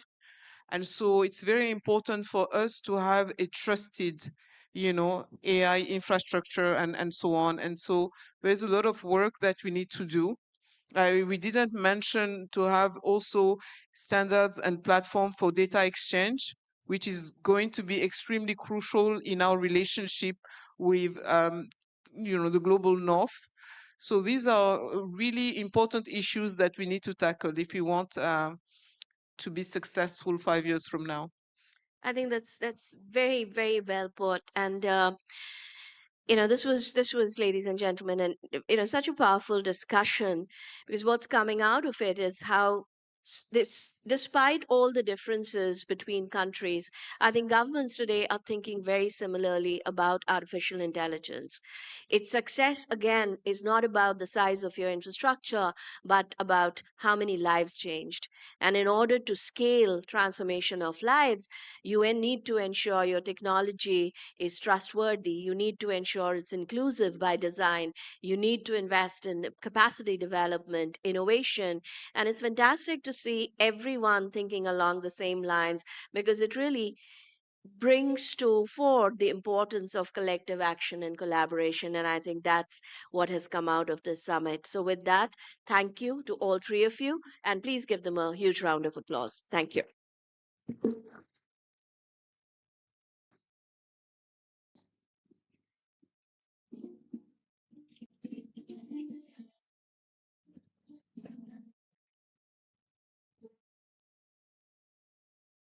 Ladies and gentlemen, I thank our elite panelists who were a part of this ministerial conversation.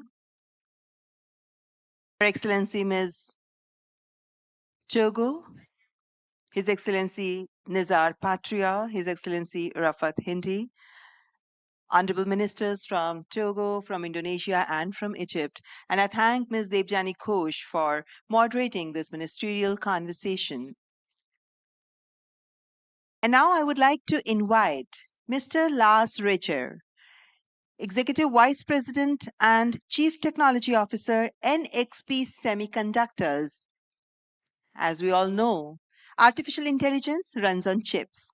And Lars Richer is at the frontier of designing the semiconductors that will power the next generation of Edge AI in cars, in medical devices, in industrial systems. NXP's work on secure, efficient, real-world AI hardware is essential to everything on the stage. Ladies and gentlemen, please welcome the Chief Technology Officer of NXP Semiconductors, Mr. Lars Reger.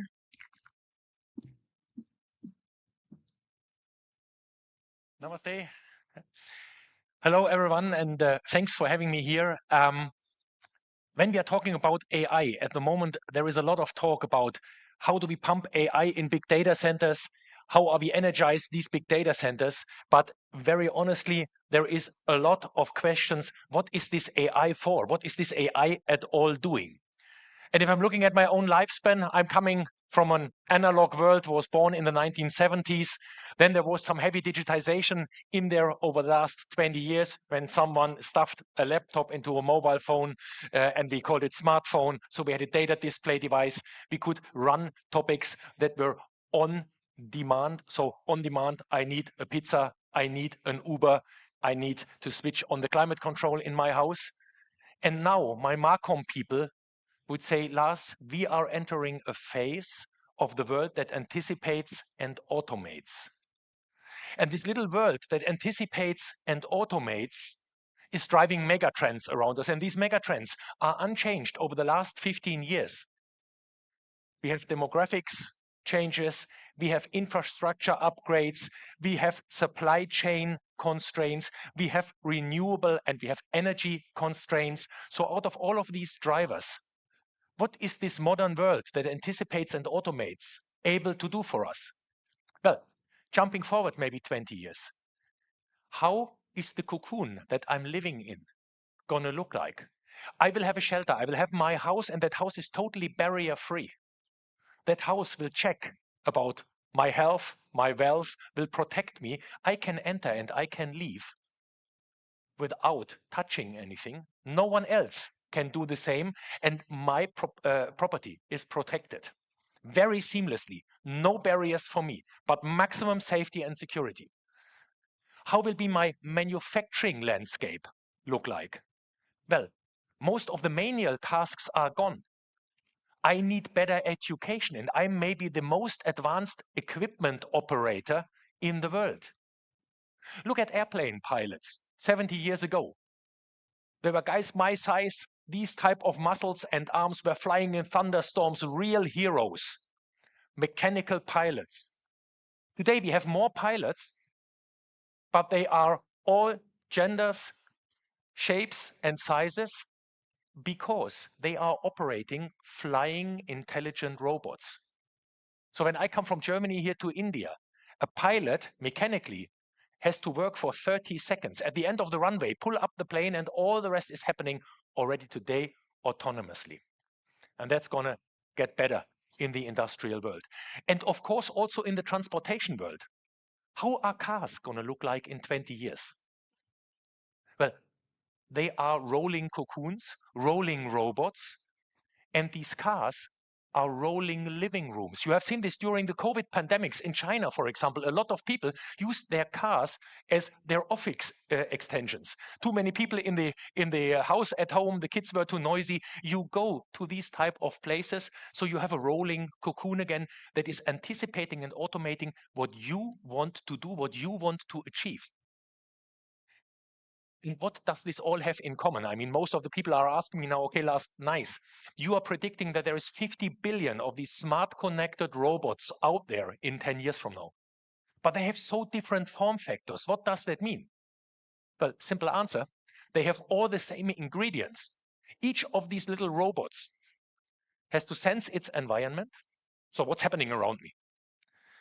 Has to connect to the cloud to get the data. Lars wants to drive from here to Mumbai. How is the traffic situation? Getting the information from the web. And then you start thinking of a smart advice. This is where AI comes into the play. At that moment, you have to think of what is my best advice to the arms and legs to my robot.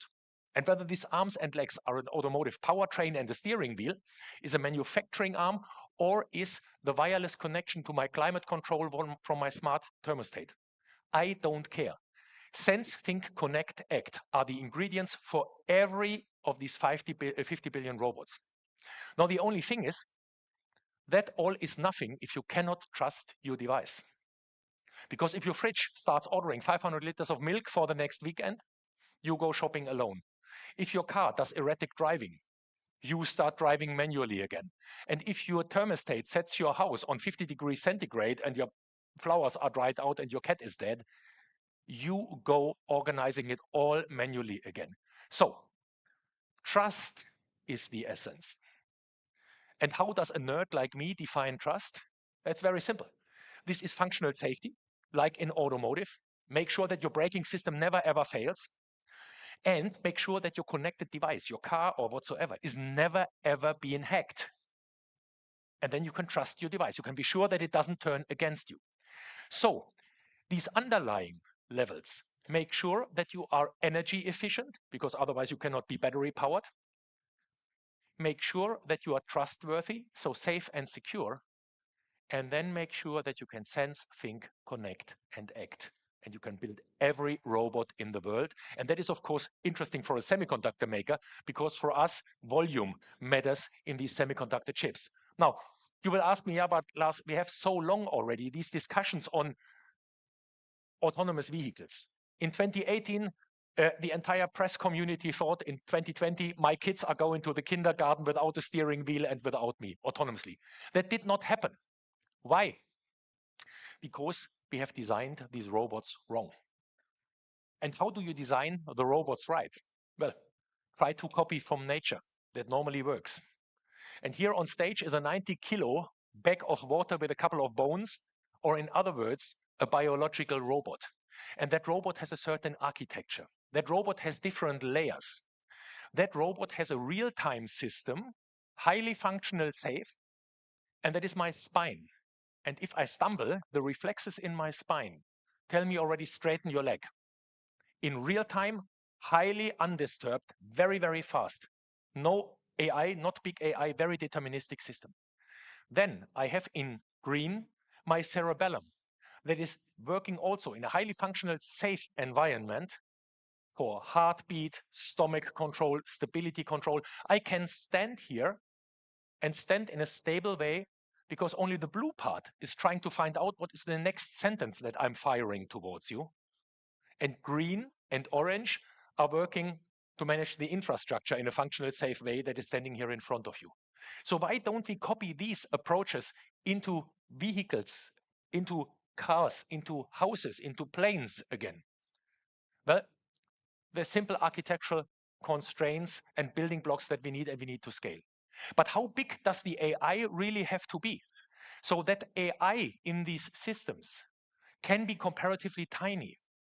If you're talking about transportation robots and how these transportation robots should look like, well, look at intelligent transportation robots, insects, for example. These insects have 100,000 neurons, and an ant is already a very, very nice, very sexy transportation device. It's not as intelligent as a human being with 90 billion neurons, but for most of the tasks, it is also not needed in this way. And Ashwini Vaishnaw said it very nicely in Davos. 80% of the AI tasks around us will be on very tiny, efficient, and very, very tailor-made models at the famous edge, so in the end devices. And this is what we are designing for. So in other words, NXP is trying to building all these Lego blocks where you can start scaling small, medium, and large devices. You have these devices here. This is, for example, the very small device. This is a complete drone control unit that also flies with AI, artificial intelligence, and reaches targets, not only remote control, but is operating the entire drone and is finding via the camera its way. What I have here is an India-made AI accelerator from Kinara in Hyderabad that NXP has acquired. This is carrying 10 billion parameters in a large language model. So it is not as big as ChatGPT, but the combination of those two systems carries a large language model and operates an intelligent system at the edge for a power consumption of 7 watts. So in other words, you can build these type of plug-in combinations and you have a system, for example, at a computer tomograph, that is taking my entire X-ray pictures and is writing the doctoral report, that is operating at my fridge and tells me how many bottles of milk are missing. You do not have to have it always on and always operational. So these 7 watts are only consumed the moment where the fridge tries to find out what is missing. And then you can go to sleep again. That is the answer for this global quest of how many nuclear power plants do we need when we send one question to ChatGPT. And that is what the edge is going to solve for all of us. But beyond all of that, we are always talking about AI and the brain structure of these robots.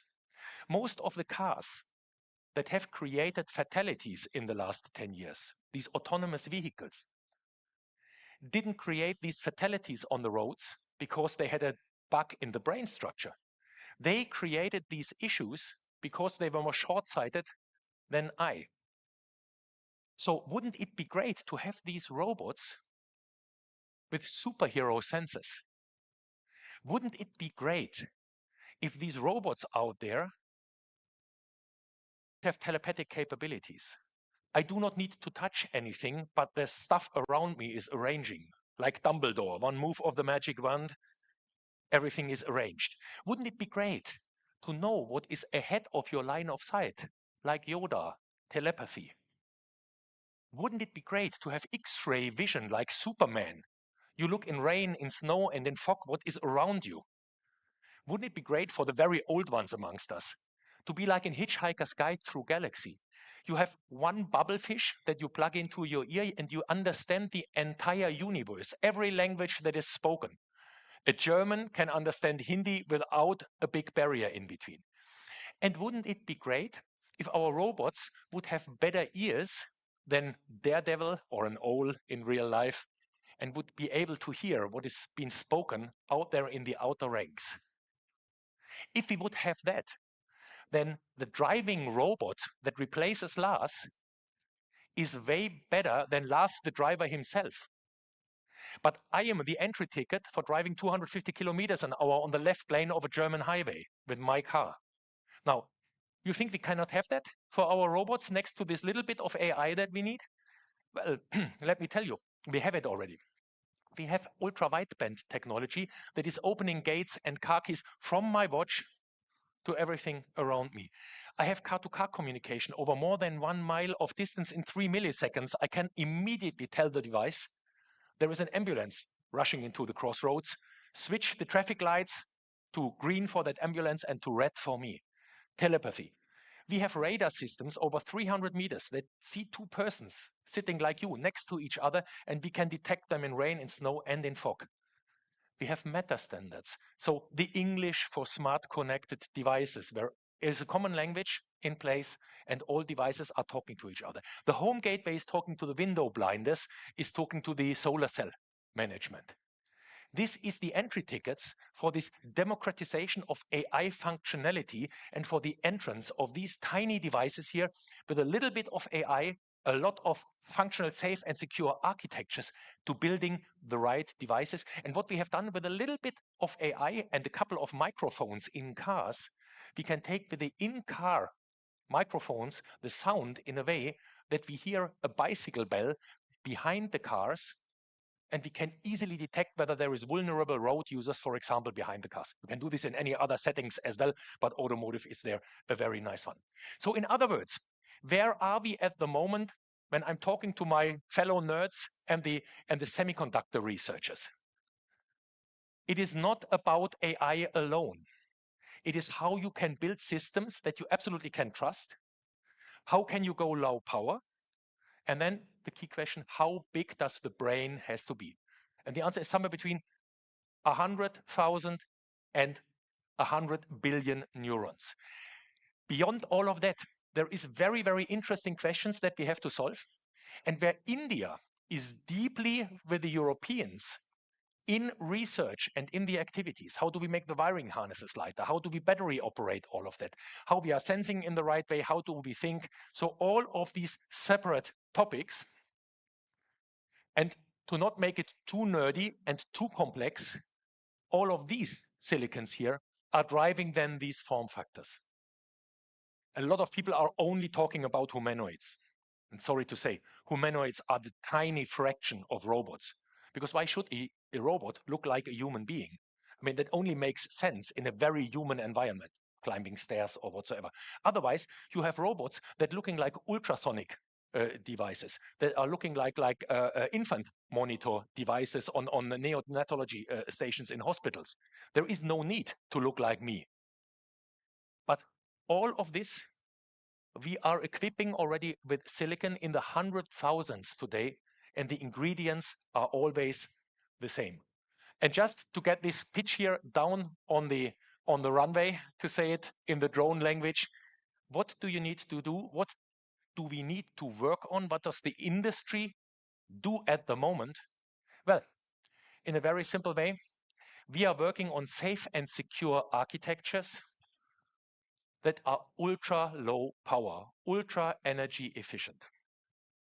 Again, otherwise, this dream of 50 billion smart connected devices will not work, because these 50 billion smart connected devices need 3 times the energy that Mother Earth can provide. So that is the absolute must for these markets to come into play. Then what we need to work on is we have to push the boundaries, the envelope of physics, and we are doing. We are sensing better than human beings in the meantime.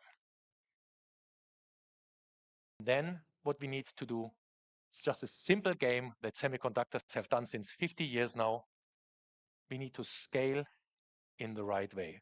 So we need to build these little Lego bricks and say, okay, here is a complete drone control unit that you can fly autonomously.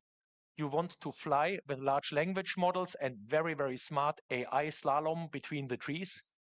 Plug this little dongle in, and you have everything on board that you can do. And the same you can do for building control systems with manuals.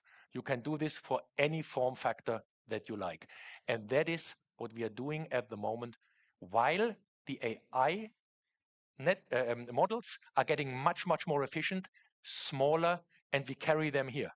So my pitch is, when PM Modi says he wants to bring AI to everyone, this is the answer. The answer is not data centers. They will exist, but the democratization of AI and equipping everyone in Togo, as we heard earlier, or in India or in Germany with the right levels of AI that create the world that anticipate and automates. The answer lies at the famous edge in the end device. Thank you.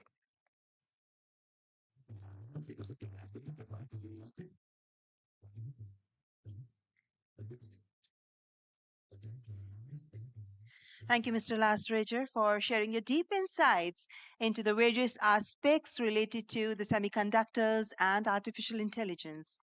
Ladies and gentlemen, I would now like to invite on stage speakers for our next remarkable panel discussion.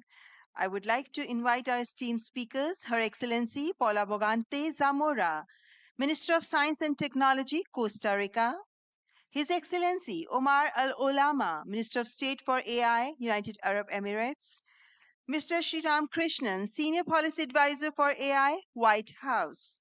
This discussion will be moderated by Dr. Samir Saran, President, Observer Research Foundation. Could I please request our esteemed panelists to kindly come on the stage?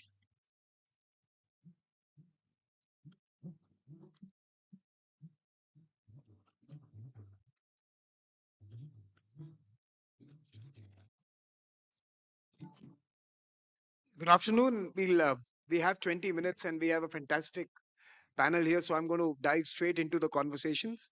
Um, we've been here through the day and we've heard a few ideas and propositions, and I'm going to basically ask each one of you to elaborate from your vantage points on some of those propositions. The first, of course, would be, what does impact and diffusion mean where you sit?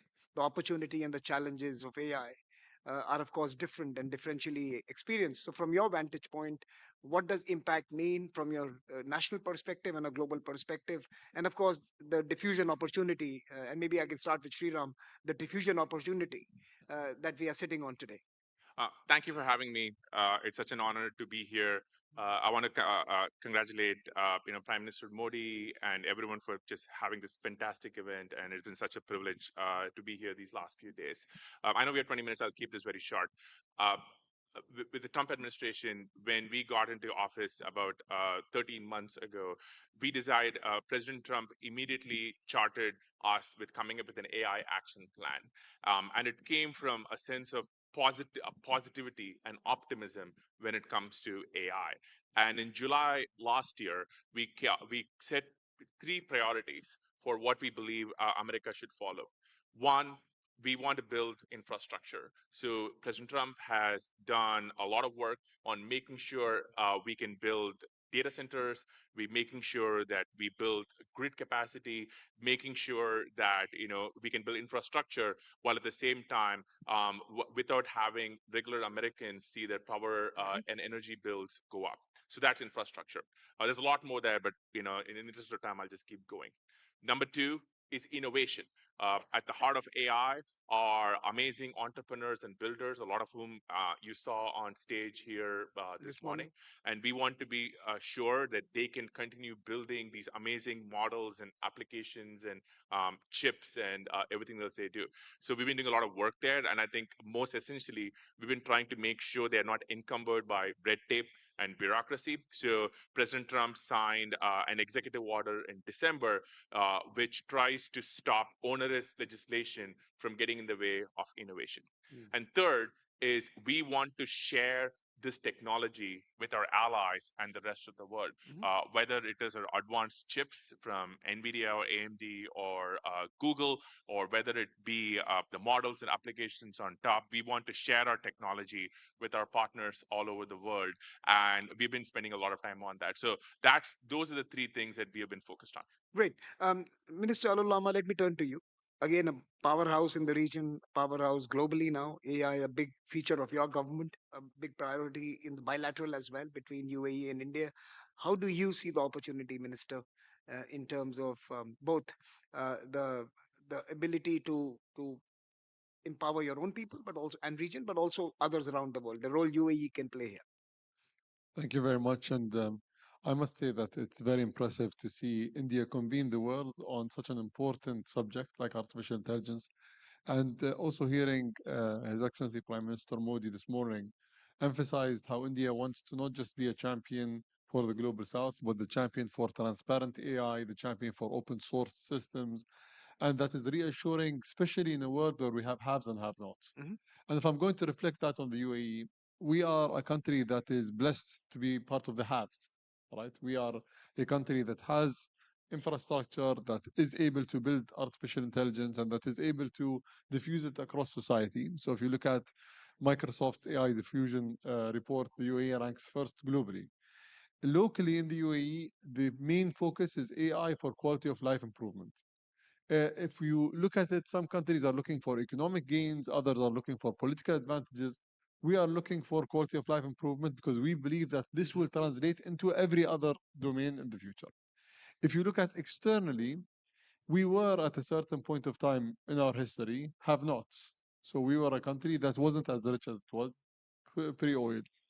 And in that, we understand the need to give back and the need to invest alongside and the need to create with others. And you see that the UAE played a big role in building data centers and empowering people with AI literacy and being able to use AI across Africa, Latin America, and many other continents as well. And I think we're going to continue to do that. No, Minister, I want to ask you one short question. You were the first minister of AI in the world. Yes. Like, do you have bragging rights now? Like, does everyone come and like bow to you and Actually, what saddens me is I expected by 2026 that every country will have Minister of AI, and we still haven't gotten to that point yet. No, but thank you, and I know that Minister Alolama became a minister before he did his military service, so that's something all of us should think about. They picked the right man for the right job, so I think well done to the leadership in UAE.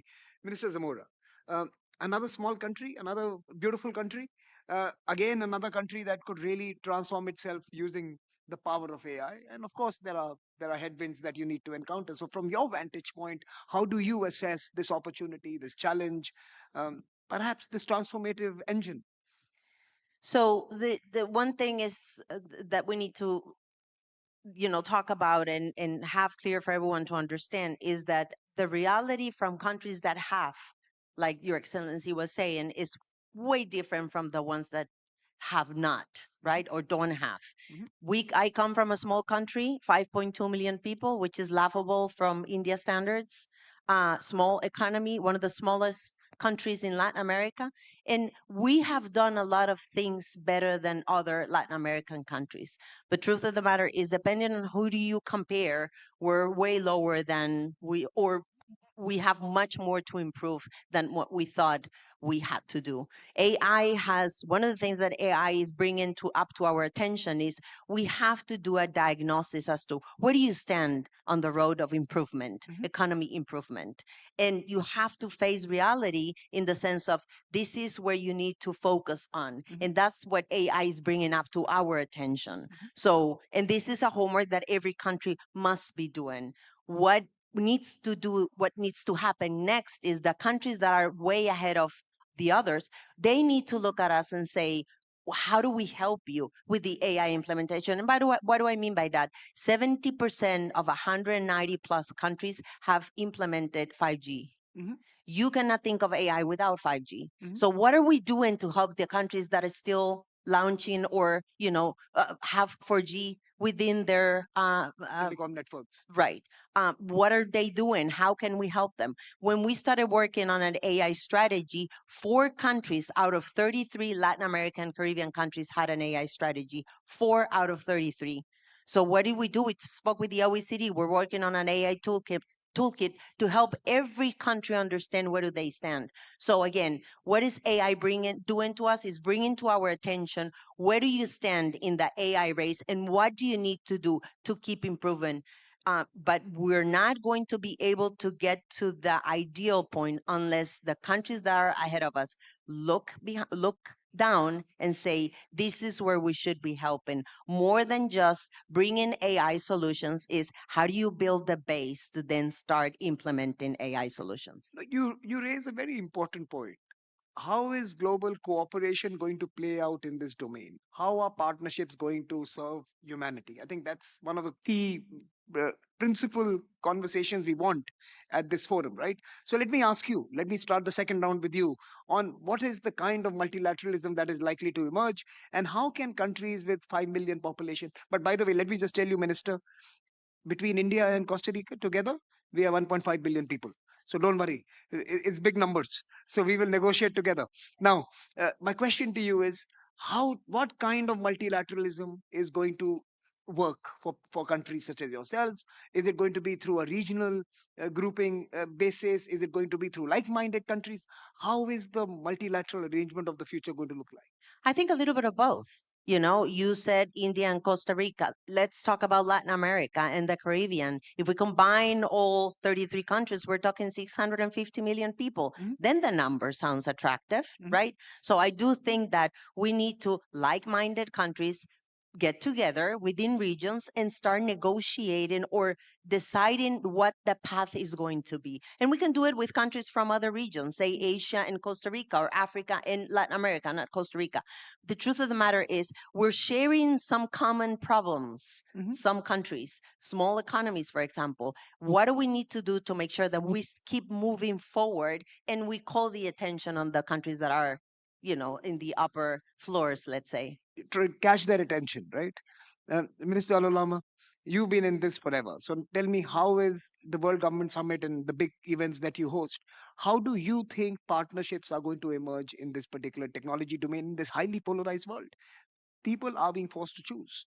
How do we retain the ability to be able to build bridges across? So this has evolved as a discussion, and things have changed drastically over the past 9 years since I was appointed. Historically, no one was talking about, um, you know, trying to confidentially keep what they have for themselves and not discuss it with others, or trying to create groups of, influence, whether it's on the left or on the right. But with the advent of LLMs and very powerful AI systems that can do things that historically were not even seen to be possible in the next 10 or 20 years, we're seeing a shift in narrative. The UAE's approach has always been the world needs a convener, the world needs a place where you can have dialogue. And I think what is going to harm the world is ensuring that there isn't dialogue and there are silos. Even at the height of the Cold War, there were dialogues on nuclear proliferation. There were dialogues on the dangers of nuclear weapons. And there were countries like Switzerland at the time where the world could come and talk about what is acceptable and what is unacceptable. And we believe that the UAE can play that role. It can convene the world. It can come and put the topics of importance. And it can ensure as well that we can magnify the voices, not just of the countries in our region, but as Her Excellency the Minister said, countries in Latin America and the Caribbean, countries that today are unrepresented in this dialogue. We attend the G20 meetings. And there was a process on the Hiroshima Accords on AI. And in that you can see it was only the 20 countries or 25 countries that were there. The AI dialogue needs to be a global one. It cannot be one that is limited to one geography or one set of countries. Sriram, let me take from a US perspective, from a Trump administration perspective, you are investing in building partnerships, whether it is a critical minerals group or the Pax Silica that's gained much currency in recent conversations. How is multilateralism of the future for you? Before I get to that, I think I want to emphasize something which His Excellency the Minister mentioned a moment ago, which is Prime Minister Modi just outlined a totally compelling vision for what AI can mean to all of humanity, and I think it was so compelling in so many themes. And I also want to particularly congratulate the Servam team for their launch yesterday. I think it is quite inspirational in terms of what a small team of entrepreneurs have accomplished in such a short time. And as somebody who kind of nerds out on these things, I found that very, very impressive. I think speaking for us in the administration, we approach this from a spirit of partnership. We want to see the world leverage and use our technologies. You saw many of the companies represented here on stage today, whether it be our advanced semiconductor chips, whether it be people building models, or whether it be people building applications. You can kind of choose who you want to work with. If you want to build a model, you're going to be training on NVIDIA or AMD, CPU. If you want to, the whiteboard, you're probably going to be doing that on a model, whatever would be your use case. And if you look at the action plan, we have put a lot of emphasis into making sure we can export our AI. And just to give you one example, we entered into this AI accelerator partnership with the UAE back in May last year as part of President Trump's visit. And I think that's kind of the template for many more to come. You mentioned Pax Silica. I think the announcement was done today. I think it's going to be formalized tomorrow. That is another partnership, headed up by my dear friend Jacob Helberg in the State Department, which is about how do we ensure supply chain security and do it with all of our allies. And we've had many amazing countries sign on to it, and I think it's a great effort. So what I would emphasize is, we are trying to approach this with a spirit of partnership, where we want to bring our technologies to our allies and to kind of really work with them together on all things AI. So let me pose the final question to this panel as we reach our 20-minute mark. I thought we should perhaps look back at the first session this morning when I thought President Macron made a very interesting speech, which had a number of issues that we could all take. We could actually have a debate on. For example, it's one of the questions he raised was the nature of regulation, and I think the implicit in his speech was the question of the balance between innovation and restraint in some sense, right? So maybe as we conclude this conversation, from all of the panelists, we could start with how do we see the future of AI regulation, and maybe Minister Alolama, I could start with you this time, then come to you, Minister Zamora, and end with you, Sriram, on regulation and what do you think about it. So let me start with you. So are you commenting on President Macron's statement on regulation? No. I'm just saying he kind of very early morning, he told us about some questions that we need to answer on safety, guardrails, care, empathy. That's the question, right? So what are we designing it for? So there isn't a one model fits all when it comes to regulating technology. And I think as well, there isn't a country that's going to get it right from the get-go because they are all knowing. And we've seen that through many iterations of different regulations that were put in place and are revoked and removed. In the UAE, our view is simple. First, we actually like to engage. So we engage aggressively with the different partners, whether it's from the private sector or other countries as well. Second is we like to build up gradually rather than go from extreme to extreme. And I'll give you a simple example. You're going to realize that when ChatGPT came out, in a short period of time, there was a country in Europe, I'm not going to mention the country, who announced that they're banning ChatGPT. In the same month, the cabinet in the UAE announced that we are going to be embracing LLMs and ChatGPT completely and getting as many people in the country to use these tools as possible. And this sounded counterintuitive. Why are they banning it and these guys are jumping on board? Our assessment was that this tool is going to be a net positive for the society. Now, with that, if there are negative ramifications, the way that we're going to approach it is gradual restriction rather than going from 0 to 100. That's how the UAE approaches it. And we typically like to work with others to ensure that our regulation as well are compatible with other, whether it's blocks or countries. So you see that there are certain regulations that are compatible with India. Many regulations are compatible with the US.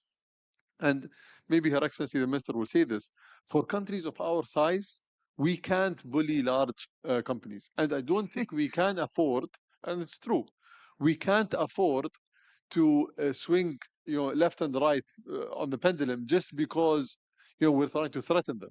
Our approach should always be approaches of cooperation, of collaboration, and also of continuous proactive assessment of the impact on our citizens. I'm just going to end with one final example. Go ahead. Today, the conversation that social media is bad, right? So this is one of the things that we are hearing. And my question is, it took social media, so we've had social media for 15 years now. It took us 15 years to reach to that point. And today, the only answer is that we restrict. There has to be constant assessment and proactive engagement with the private sector, while at the same time putting constant restrictions, slowly but continuously, to ensure that you don't have to go to the extreme. I know that Europe is very wise when it comes to them putting the regulations for themselves. Our approach in the UAE is to try to engage and to see what comes out of it. Very diplomatic, but I think your point is well taken.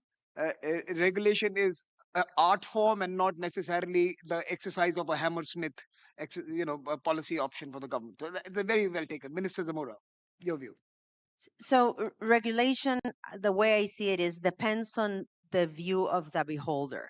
Who are we talking about? Because I hear regulation on innovation. Sure, how much money the 5 big tech companies invested last year on innovation? Over $200 billion, which is also the amount of money India is planning on invest for the next 2 years. Costa Rica's GDP is $100 billion. So that gives you a perspective. Innovation, what's the average percentage invested on innovation per GDP for OECD members? 2.7% of the GDP. Costa Rica, 0.30%. Latin America, 0.65%. We're not even at 1%. So we say, let's regulate innovation. Let's start innovating first, and let's then regulate it. So as His Excellency was saying, it's not a one-fits-all sort of formula. So, and then I go back to, we have to think when talking about regulation, what is each country's reality? How about data? Let's talk about data. Data privacy, data governance. How about the value of data? Because some of the countries, that's all we can provide. Because we have to still, again, we're working on building blocks. How about the value of data? Which at the end of the day, it's what algorithms need to become better. How about talking about regulating data and the value of data?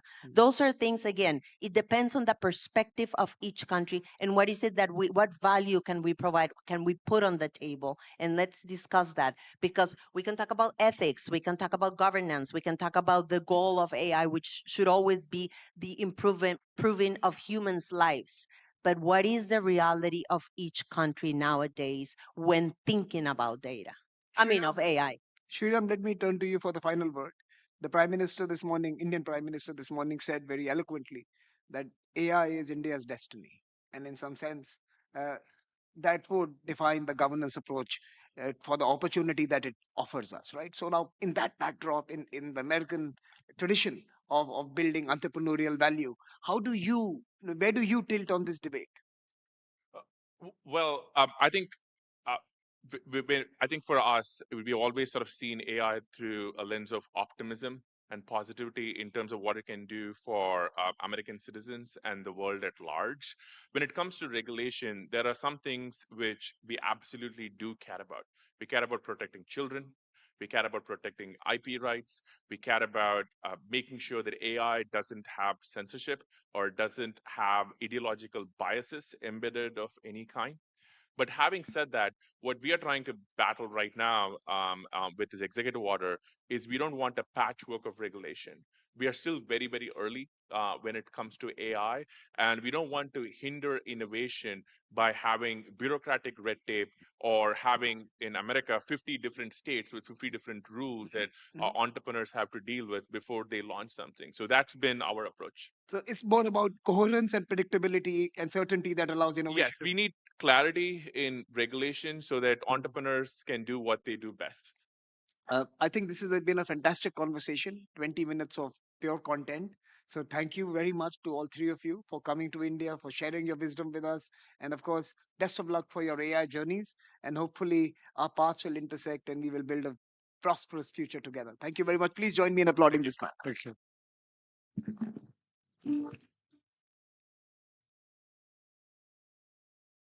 Thank you so much, Your Excellencies, for this insightful and enriching conversation.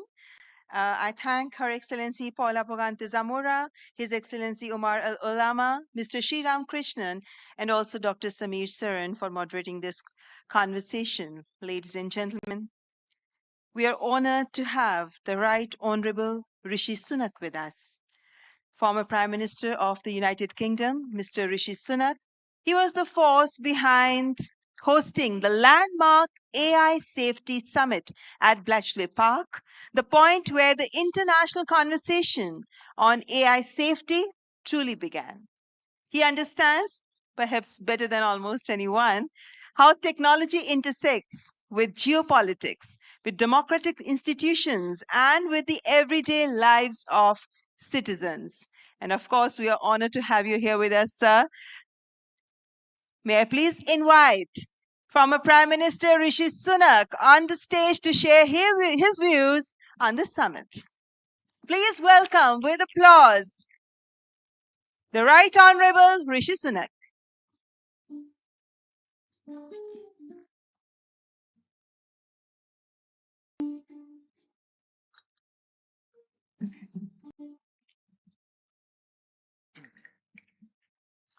Namaste. Thank you.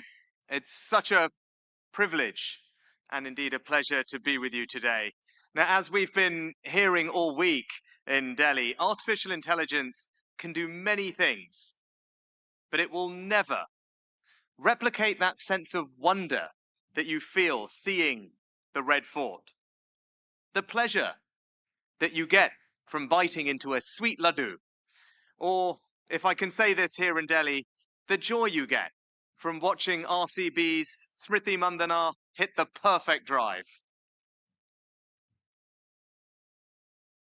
Now, when I launched the first AI Leaders Summit in 2023, I created that summit to be a forum where we could all, from presidents and prime ministers, to CEOs and CTOs, to developers and development specialists, come together, share the latest advances, and work out how to ensure that we tip the balance of this technology in favor of humanity. So I'm grateful that South Korea, France, and now India have taken up the baton. Back at Bletchley, we committed ourselves to an AI future that worked for humanity. And that is why the first summit began with safety. There were risks, new risks, that we knew that we must avoid. And I'm proud that the frontier labs today are working with our AI Security Institute to test models before they are deployed, ensuring their safety.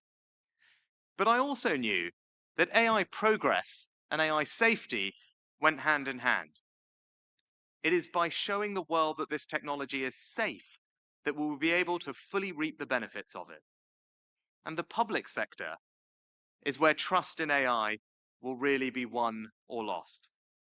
When people see faster services, better healthcare, simpler interactions with government, that's when the debate about AI becomes real rather than abstract. Now, the pace of change that we're about to see is going to be quicker than anybody realizes. I truly believe that there is nothing in our lifetimes that will be more transformative for our economies, for our societies, indeed all our lives, than artificial intelligence. But we do have to appreciate how quickly this is happening. From the invention of the telephone, it took around 75 years to get to 100 million users. It took the PC 15 years. The internet, 7 years. So how long did it take ChatGPT? 2 months. So we do need a regular forum where we can all meet and discuss this technology. And that is what this summit provides. Under Prime Minister Modi's leadership, this summit will deliver impact. It will show us how we can make AI work not just for the developed world, but for the developing world too. How it can improve health and education in every corner of the globe. How it can enhance human dignity. How it can raise the floor for humanity. And there is no better place to discuss this AI transformation than India. The AI debate is moving from technology to strategy, from what these tools can do to what countries choose to do with them. Indians are among the world's most prolific users of both mobile data and AI tools. You are the second largest contributor to AI projects on GitHub anywhere. The India Stack has shown people how technology can benefit them in their everyday lives.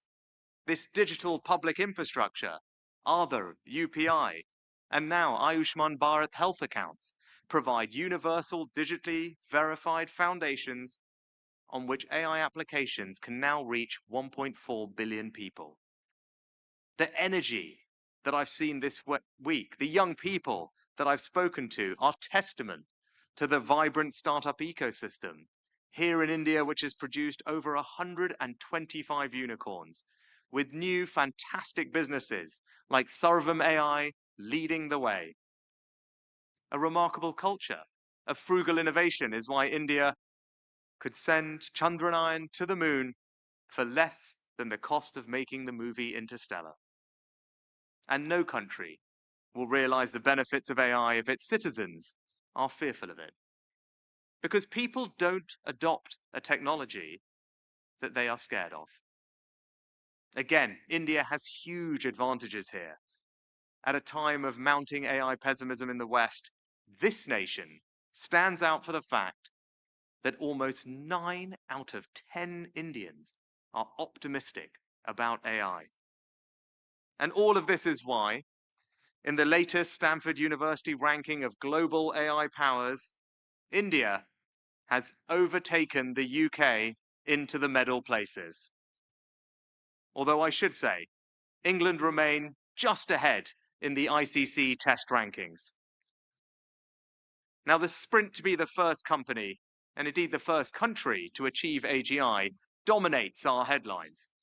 But what India shows is that the real race is the race for everyday AI, to spread this technology throughout your economy and society. Now, history teaches us that leadership in technology does not only depend on who invents it, but on how effectively it is deployed and adopted in your country. Take the printing press, invented in 1440 in Mainz in Germany, but, as Jeffrey Ding shows in his book, Technology and the Great Powers, it was the Dutch Republic that extracted the most value from it. and in turn became the publishing powerhouse of the world. Now, San Francisco may be today's mates, but it is increasingly India that is doing what the Dutch Republic did so effectively and maximizing the benefits of this new technology. Because when it comes to AI, adoption is all. It will be those countries and those companies that adopt who will be the biggest winners. Now, India can also lead the way on showing how AI can address the great challenges of our time and raise the floor for humanity. If we are to feed a global population of 10 billion people in 2050, food production must increase by 70%. By 2030, we will have a global shortage of 11 million health workers and 44 million teachers, meaning hundreds of millions won't get the care or education they need. And there is already a $4 trillion funding gap for achieving the Sustainable Development Goals. These problems threaten to cause famine and hardship, to destroy the human potential of billions, and to make the world an ever more unequal place. But AI can and is helping us solve these problems, and at a fraction of the cost. Look at how AgroSmart is enabling farmers in Latin America to access on their phones, in their fields, the kind of up-to-date weather and soil information that up to now has been the preserve of the largest commercial producers. And the results have been sensational. It is boosting crop yields by a fifth while halving water and energy use. Now, this technology offers the chance to achieve a breakthrough in agricultural productivity on the scale of India's green revolution. And if AI helps us achieve this, we truly can feed the world. Now, for most of human history, the most dangerous thing a woman could do is give birth. 1 in 18 married women died from childbirth in 17th century England. Now, that number has fallen by 99% today, but in sub-Saharan Africa, maternal mortality is comparable to what it was in England 4 centuries ago. AI can help us tackle this inequality. Take the prompt service in Kenya, which offers 3 million pregnant women health advice by text message in their own language. The AI can flag high-risk cases and ensure that they quickly get the healthcare and medical care they need. For 74 cents a patient, this technology is saving lives and tackling one of the great injustices of our time. Now, no country has become healthier and wealthier without expanding education. As Kofi Annan reminded us, knowledge is power. Information is liberating. Education is the premise of progress in every society, in every family. But today, too many children lack access to quality teaching and resources. And again, AI can and is changing that. Take MindSpark, which is teaching 500,000 pupils already in India. These children are being provided with personalized lessons in just the way that the most privileged children in developed countries are.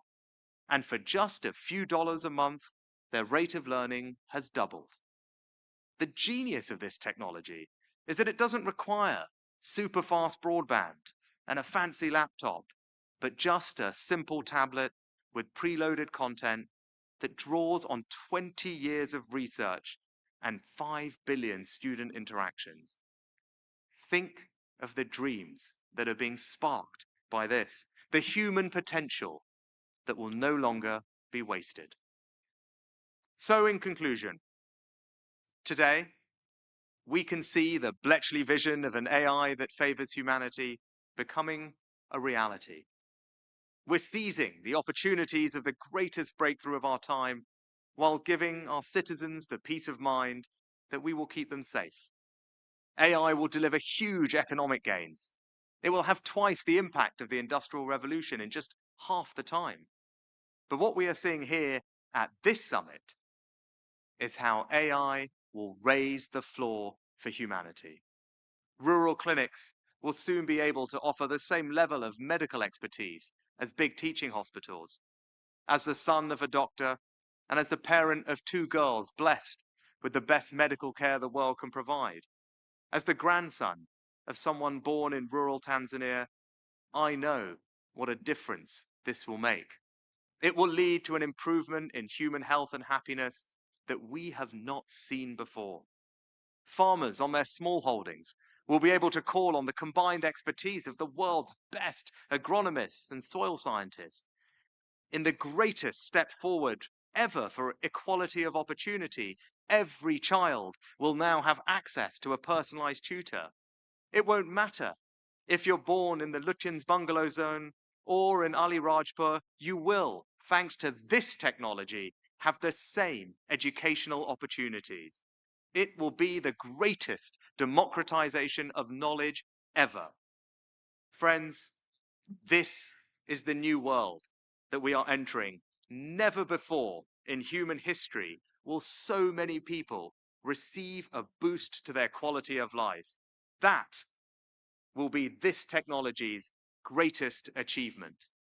And that will be your legacy. Thank you.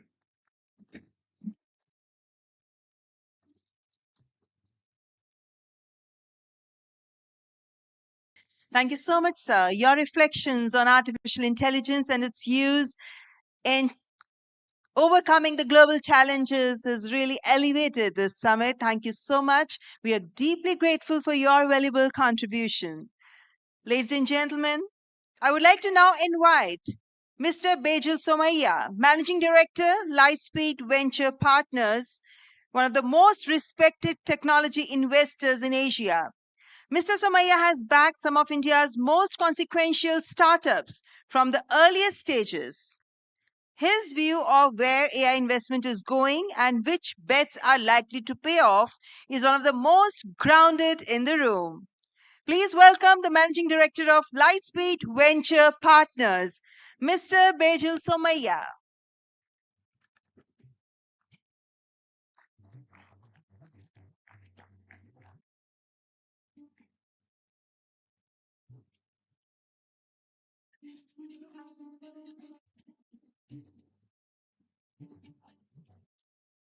Thank you very much.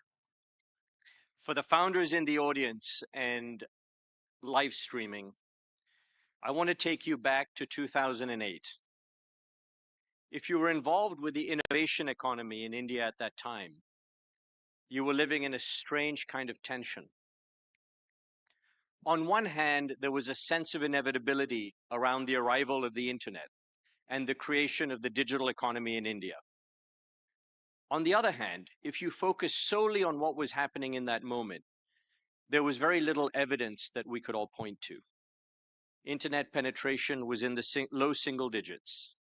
Smartphones were a luxury. Broadband was a distant promise. And the main question anyone was asking was whether India would ever be more than a services economy for the rest of the world. And yet, within 15 years, India became the world's third largest digital economy. Not by copying what happened elsewhere, but by inventing something entirely of its own: a digital stack, a payments infrastructure, and a consumer internet economy that served 1 billion people at price points the world had never seen before. The companies that emerged were not just Indian versions of American ideas. They were fundamentally different companies built for a fundamentally different context.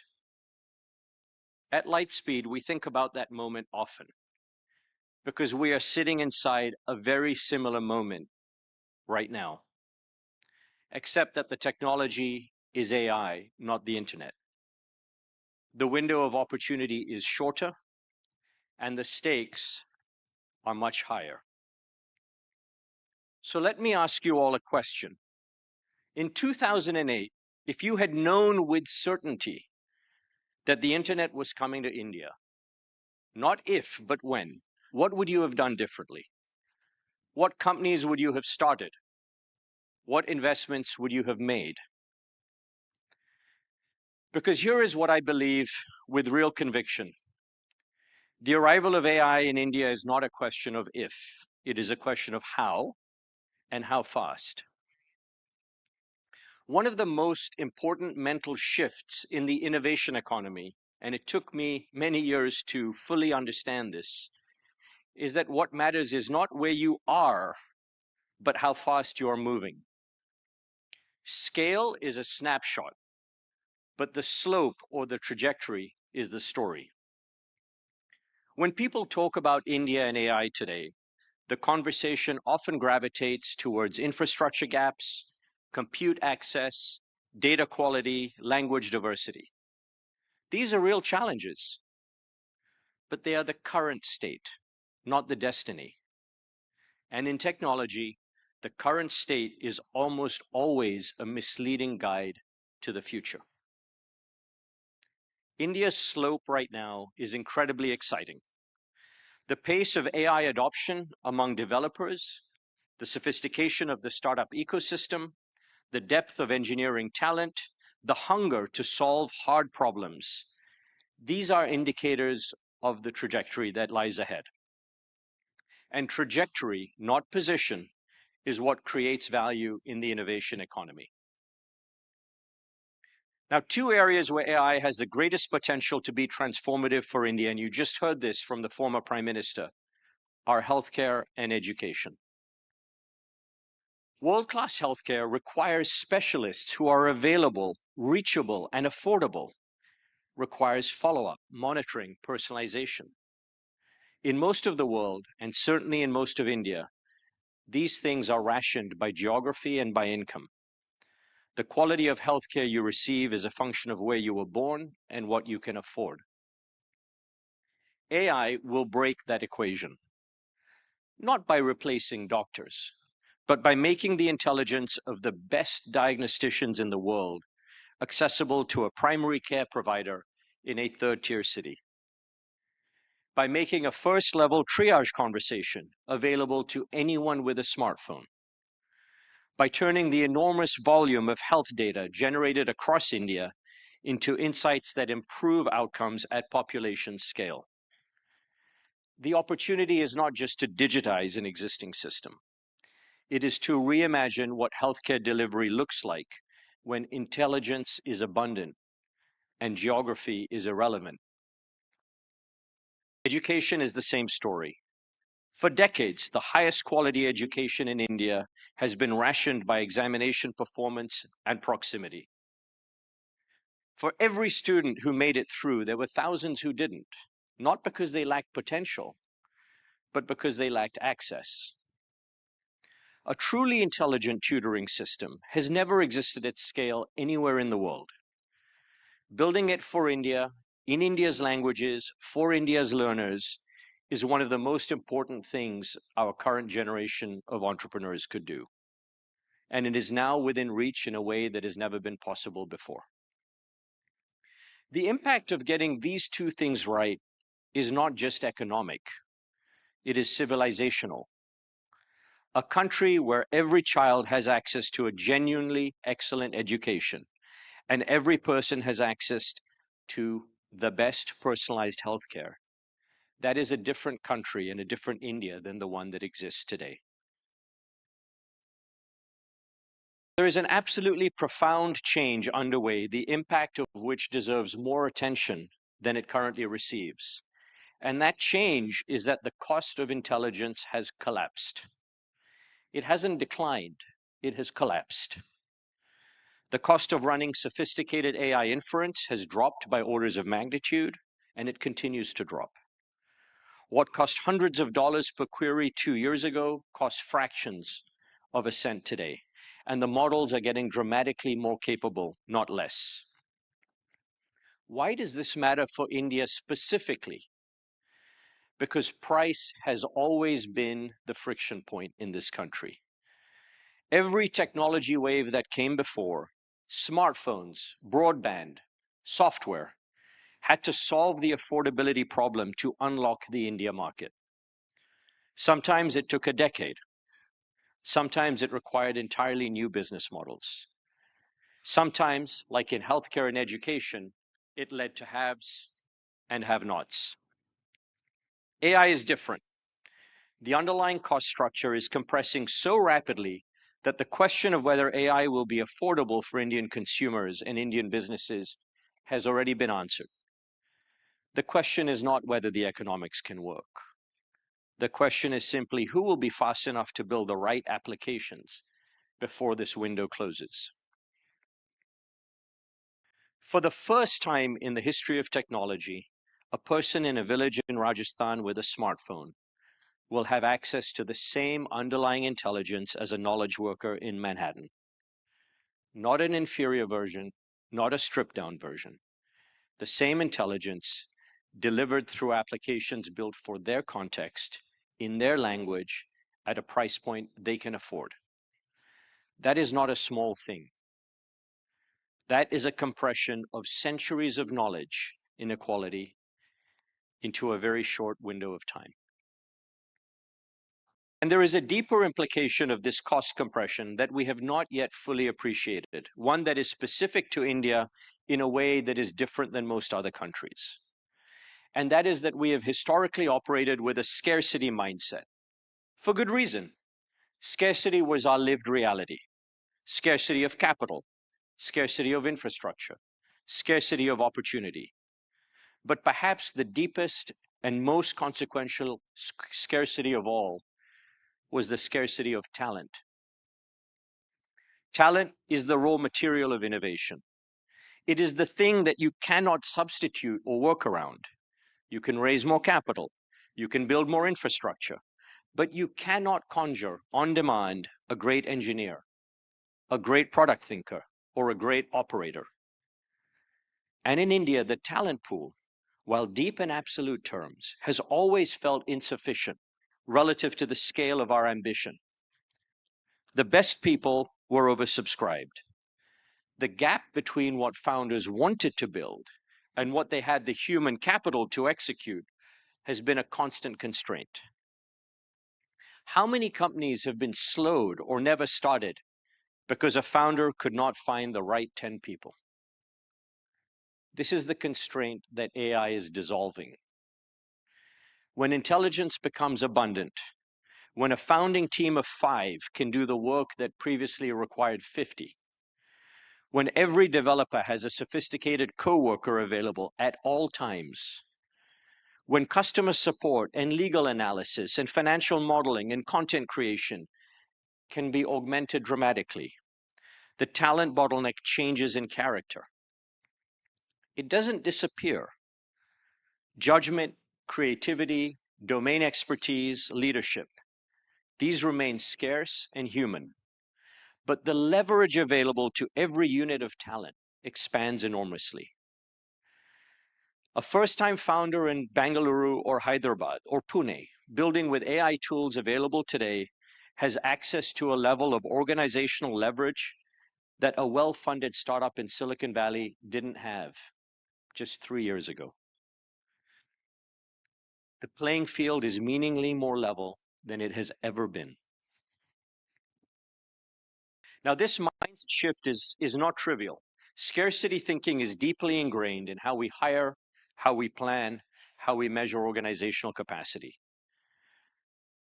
We have to move from how many people do we have to what is the effective intelligence that is now available to our team. But this is the frame we need for the world that we're entering. The founders and leaders who truly understand this and act on it early will build fundamentally different organizations. Leaner, faster, more ambitious in scope than those of us who carry the old constraints into a new environment. Now, I want to be direct about one thing because I think that many of us right now are focusing on the wrong part of the stack. While the foundation models, the large language models, the reasoning engines are largely being built outside India, with the exception of Sarvam, this will not be the primary area of opportunity in India. The primary opportunity area here is in the application layer. That is how this technology diffuses into the economy. making it real for businesses, for consumers, for institutions. And this requires building applications that understand specific workflows, languages, cultural contexts, and very specific regulatory environments. It requires the kind of close to the ground insight that comes from being inside a market, not just observing from the outside. And this is exactly what Indian entrepreneurs are uniquely good at.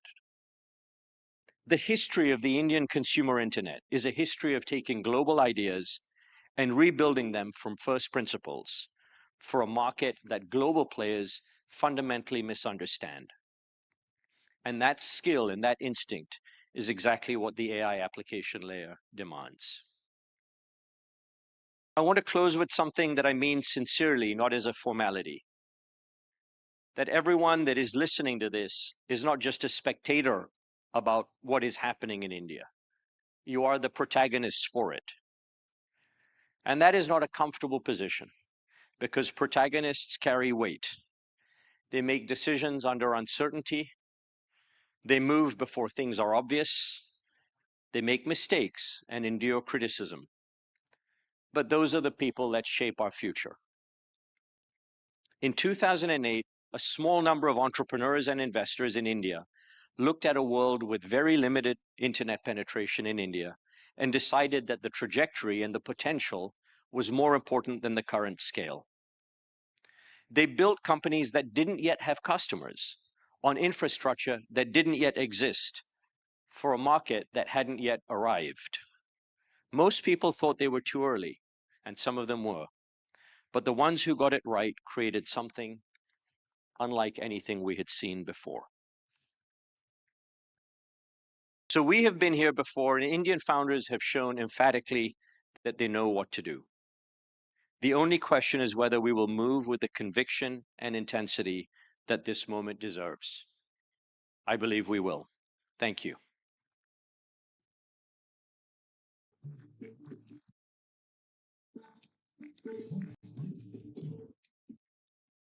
Thank you so much, Mr. Bejal Somaya, for your enlightening address and also for contributing your expertise to this summit. Ladies and gentlemen, I now take this opportunity to invite Professor Surya Ganguly, Professor of AI, Neuroscience and Physics, Stanford University. Professor Ganguly's research sits at one of the most intellectually fertile intersections in science today, using the mathematics of physics and the insights of neuroscience to understand how intelligence, biological and artificial intelligence, actually works. His work is helping build the theoretical foundations that practice so urgently needs. Please welcome Professor Surya Ganguly from Stanford University.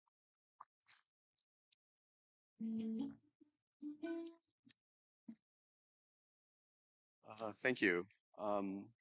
Great, so we got the slides. So we went from a world leader to a VC to now a professor now.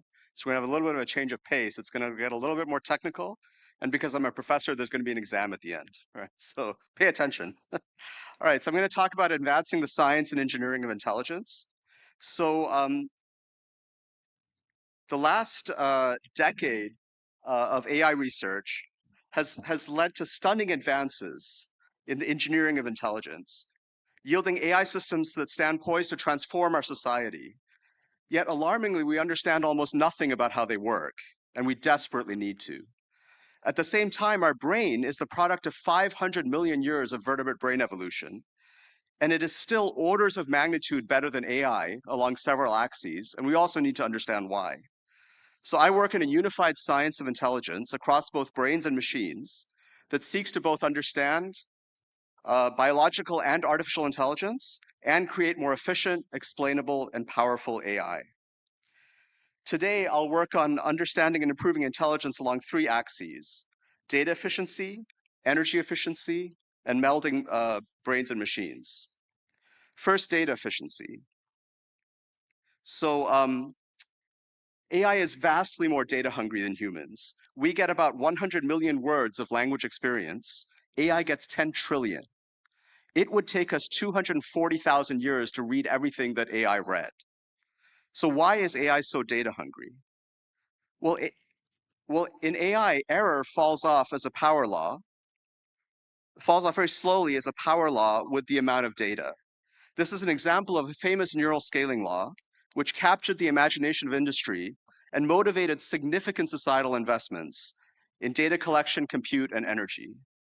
But despite the importance of these neural scaling laws, discovered over half a decade ago, we lack any scientific theory for why they exist for any modern large language model, and why they are so slow.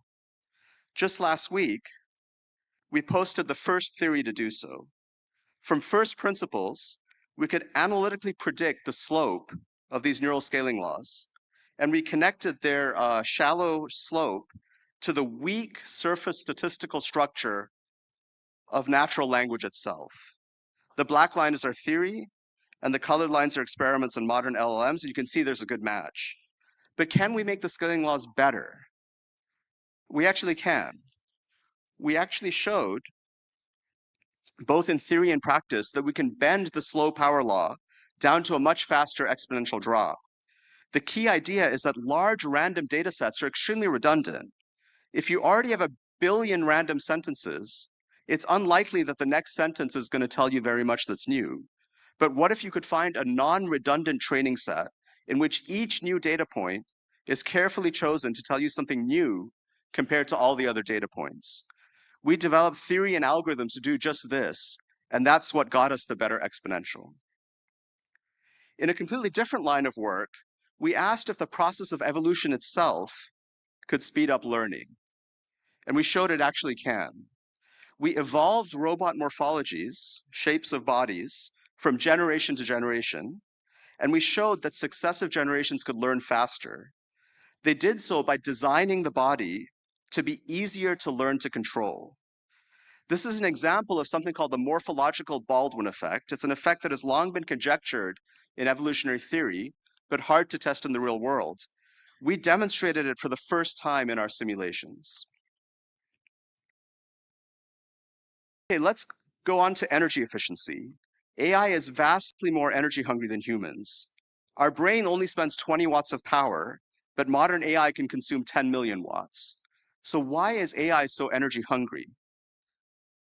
Well, the fault lies in the choice of digital computation itself, where we use very fast and reliable bit flips at every intermediate step of the computation. Now, the laws of thermodynamics demand that every fast and reliable bit flip must consume a lot of energy. Biology chose a very different route. It gets the right answer just in time using the slowest, most unreliable intermediate steps possible. Biology does not rev its engine any more than it needs to. It also co-designs computation and physics much better. For example, it directly uses Maxwell's equations of electromagnetism to do addition, instead of using complex energy-hungry transistor circuits. So biology matches its computation directly to the native physics of the universe. So to bridge the vast energy gap between brains and machines, we need to rethink our entire technology stack from electrons to algorithms and optimally match computational dynamics to physical dynamics.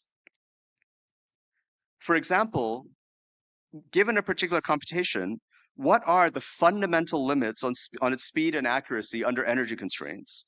We recently solved this question for the computation of sensing, which every cell has to do.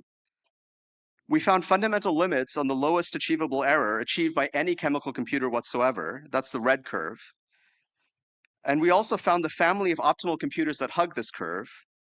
And we showed remarkably that these optimal chemical computers behave a lot like something called G-protein coupled receptors, which hide in every single cell, and they do sensing.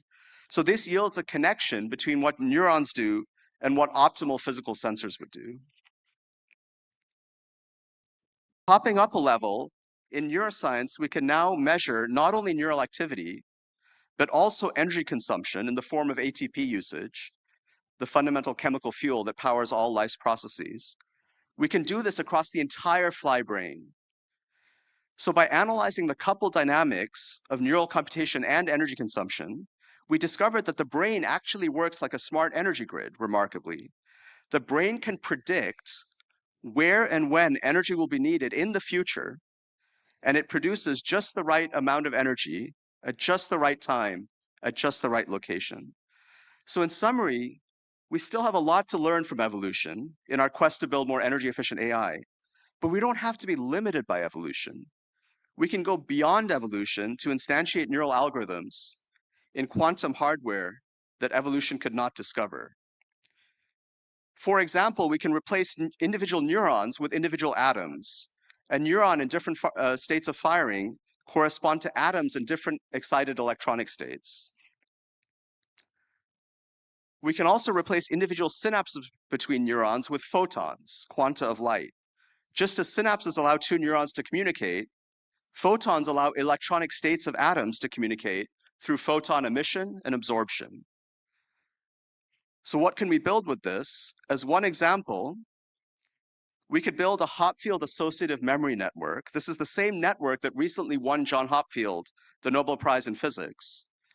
But this is a quantum version this time that can be built with atoms and photons. And we can show that the quantum dynamics endows the memory with superior capacity, robustness, and recall. We can also go beyond this to build quantum optimizers made entirely out of photons. These photonic computers solve optimization problems in interesting new ways, and we can analyze their energy landscape. So the marriage of neural algorithms with quantum hardware leads to an entirely new field that I like to call quantum neuromorphic computing. Okay, now returning to the brain, the marriage of neuroscience and AI enables a powerful new path forward by melding minds and machines as follows. Imagine a scenario where we read lots and lots of neural activity from the brain. Then we use AI to build a model or a digital twin of brain circuits. Then we can do rapid in silico experiments on the digital twin and use explainable AI to understand how it works. But we don't have to stop there. We can control the brain too. We can use control theory to learn specific neural patterns that we can write into the digital twin to control it. Then we can transfer these same neural patterns into the actual brain to write into the brain and control the brain. In essence, we can learn the language of the brain and then speak directly back to it in its own neural language. So as one example of this program, we recently developed the world's most accurate digital twin of the biological retina, and we used explainable AI to understand it. And in silico, we could reproduce 2 decades worth of experiments in a matter of days. So this shows a general path forward to dramatically accelerating neuroscience discovery using AI. We also carried out this program in mice where we were able to use AI to read the mind of a mouse. We could look directly at neural activity in the brain of a mouse, and we could decode what it was seeing at the low level of resolution that mice can see. This shows that we can learn the native language of the visual brain. But we can go further than that to write to the mind of a mouse. By writing in carefully designed neural activity patterns, we could make the mouse hallucinate a particular percept. In fact, we could control the mouse brain so well that we only needed to stimulate 20 neurons in the mouse brain to do this. So in essence, we could control what the mouse saw by writing directly into the brain using the native language of its brain itself. We also applied this to epilepsy. Sorry, we also carried out this program in epilepsy, where we built a digital twin of the epileptic brain. Our twin could reproduce actual epileptic seizure dynamics across the entire brain. We then used explainable AI to understand how these seizures were starting. Then we used control theory to be able to control the seizure amplitude in the digital twin. Then we injected these same control signals into the actual brain and controlled seizure amplitude in the actual brain. This shows how to meld brains and machines to control epilepsy. Building on all this, we're actually creating a new startup called Metamorphic. It will work closely with the Enigma project at Stanford University, and together Enigma and Metamorphic will scale up the construction of digital twins to encompass the entire primate brain, starting with the visual brain. Such scaled up digital twins offer a powerful path forward to building robust biohybrid AI systems that are taught directly by brain data and to treat brain disease in new AI-driven ways. More generally, the possibilities of melding brains and machines are limitless, both to advance AI and to understand, cure, and augment the brain. To close, what I think we really need is a unified science of intelligence that spans both brains and machines to help us understand both biological and artificial intelligence and create more efficient, explainable, and powerful AI. Importantly, this pursuit must be done out in the open and shared with the world, and it must be done with a long time horizon.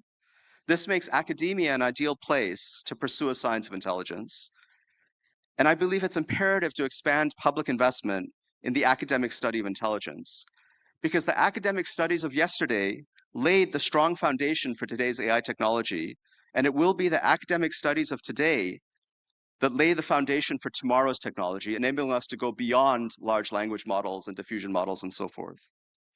Despite the huge and exciting advances happening now increasingly, unfortunately, behind closed doors at companies, I'm extremely excited about what the science of intelligence can achieve out in the open for the public benefit of all. Thank you.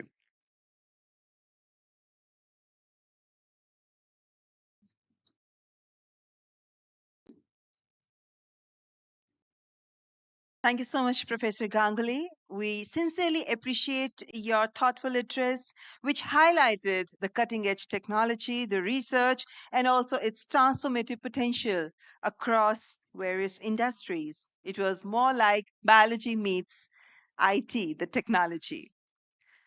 Ladies and gentlemen, and now I have the privilege of inviting our last speaker for the day, Mr. Amit Zaveri, President and Chief Product Officer, ServiceNow.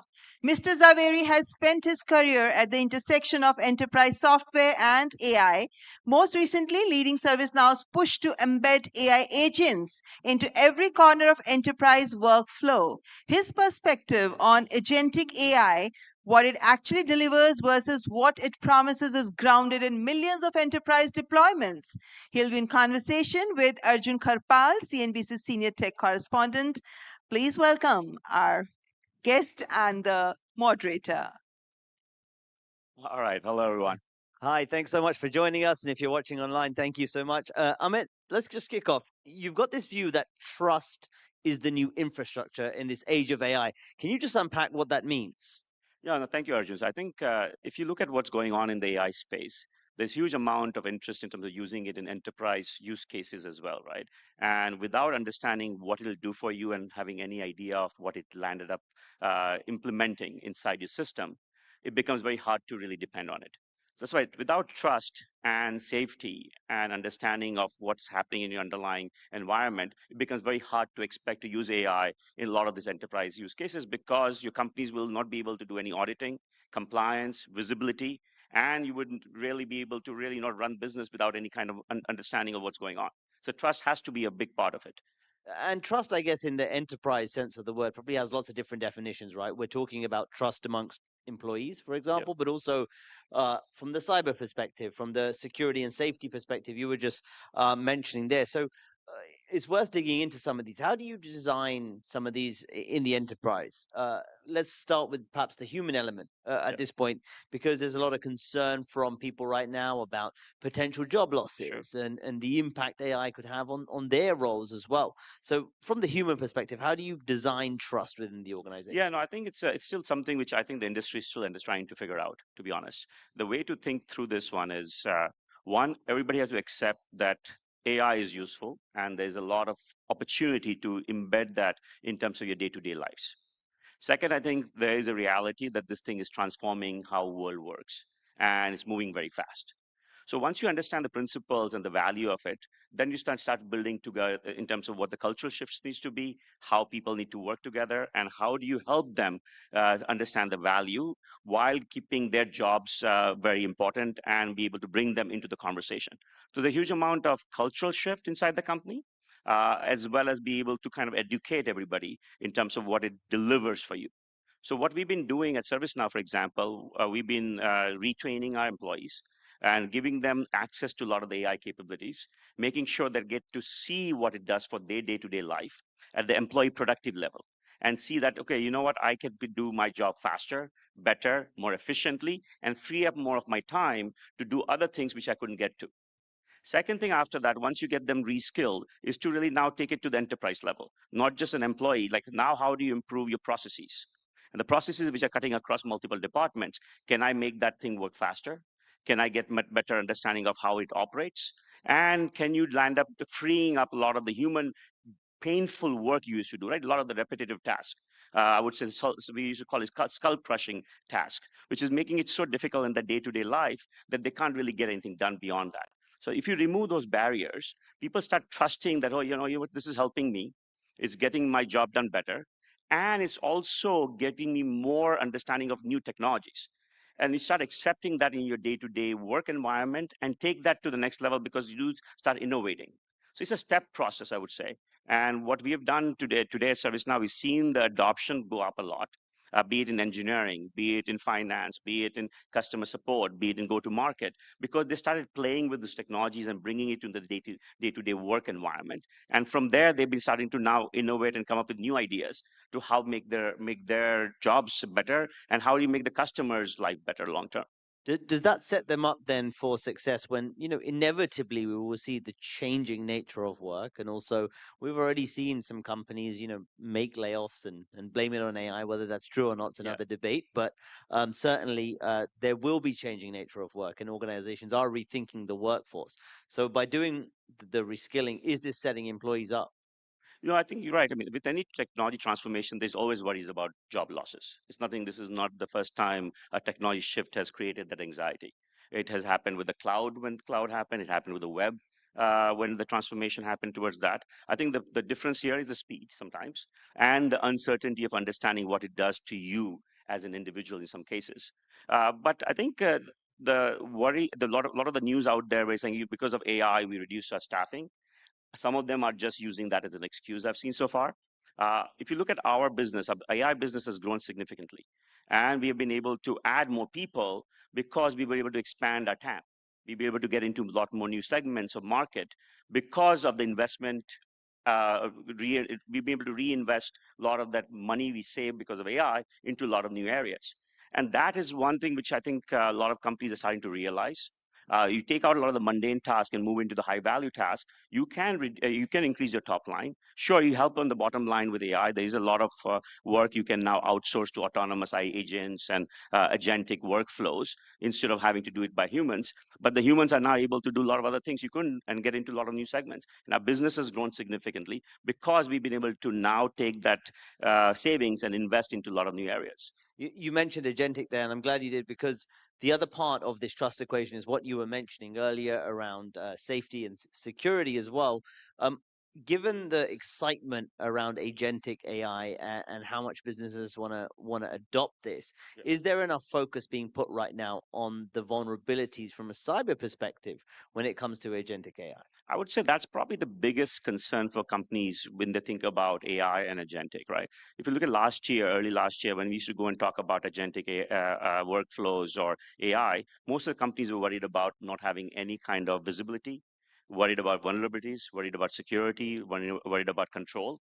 And once we started introducing them the capability of controlling some of this implementation and having security, and whenever you change the roles, they're only getting to do things based on the roles.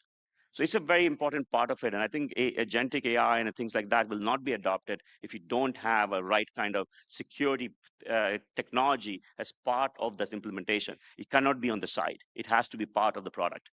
There's certain tech companies who will sort of talk up the capabilities of agentic AI right now and talk up how enterprises are adopting AI. But from your perspective, has the adoption of AI from enterprises been faster, slower, or about right than you had anticipated? I think there was a lot of expectation early last year. Everybody thought that agentic AI and AI agents will be proliferated across every enterprise. I thought that was probably a little more optimistic and unrealistic because there were a lot of technologies which are missing to really provide you a platform which guarantees everything before you go and adopt it. A lot of those things started happening, I would say, middle last year, and now the volume of adoption has gone up. But it is probably more thoughtful than probably experimental the way it was before. A lot of people were experimenting with it, but they were not wanting to put it in production because of the security things you talked about, trust and safety and compliance. Now, with a lot of the things customers are seeing from vendors like us, where we're providing AI control tower, for example, to make sure you have visibility and control, they're feeling more comfortable. So the volume is starting to go up. Use cases are getting much more defined. And what I've seen so far is that once you implement one or two use cases, you start seeing ROI, then the next more use cases become very, very fast. So you have to make it easy to be adopted. You have to provide the security and everything else around it, and then get them to see the ROI. And once you get the ROI, I think the customers all feel that this is something valuable to them and is something they want to invest in. I mean, can I get your take on a comment we had on CNBC this week? I was speaking to the CEO of Mistral AI in Yep. Europe, and it was around this conversation happening in financial markets right now around software. Yep. And how much are these agentic AI systems going to do the job of software that enterprises currently pay for, and these SaaS businesses? And he said, he believes that 50% roughly of current software being used by enterprises could shift to AI. I just wanted to get your take on that, given how embedded you are in this industry. No, I think that there's a lot of this debate about what is AI going to do to the software industry. I think AI is going to be a synergetic part of any software you're going to build going forward, and it's already happening now, has to be with AI mindset and AI as part of the platform and the foundation. The companies which are going to suffer are the companies who are not adopting AI fast enough, right? So any vendor who's thinking about AI as a side thing or something which is coming later, I think it'll be very difficult to really justify customers buying that product. Companies like us and others who are starting to make we have been doing that for a few years, where they've been making AI part of the foundation, part of the platform, are already accelerating that adoption because customers, one, see value.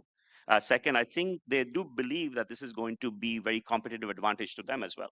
And so we see a lot of synergy. We do a lot of partnership with OpenAI, Anthropic. We work with Mistral. We work with Google and Gemini, because I think there's a synergy between what the foundational models and AI technology provides and all the things you have to do around it. That's what software industry can do. So what we're doing is we're building on top of it, but it's like 5 to 10% of IP comes from those models.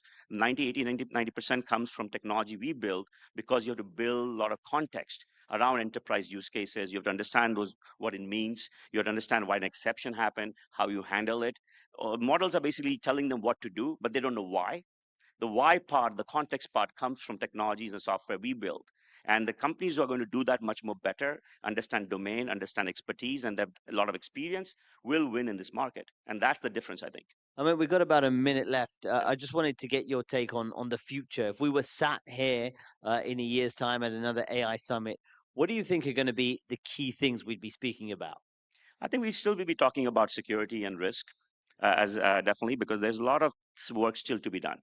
Regulations, every country is now thinking about what AI means to them, what kind of regulation they want to put in for privacy, security, and other things like that. I think the other one which is starting to come up a lot is physical AI. So we're doing a lot of work in OT, operational technology, because a lot of the shop factories are changing with physical AI, with humanoids and droids and things like that, because they are going to be the next generational way of manufacturing.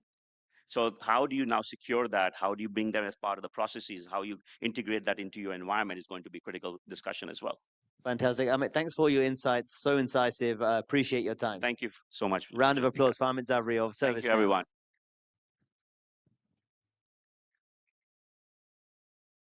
Mr. Amit Zaveri, and thanks Arjun Karpal for moderating this conversation.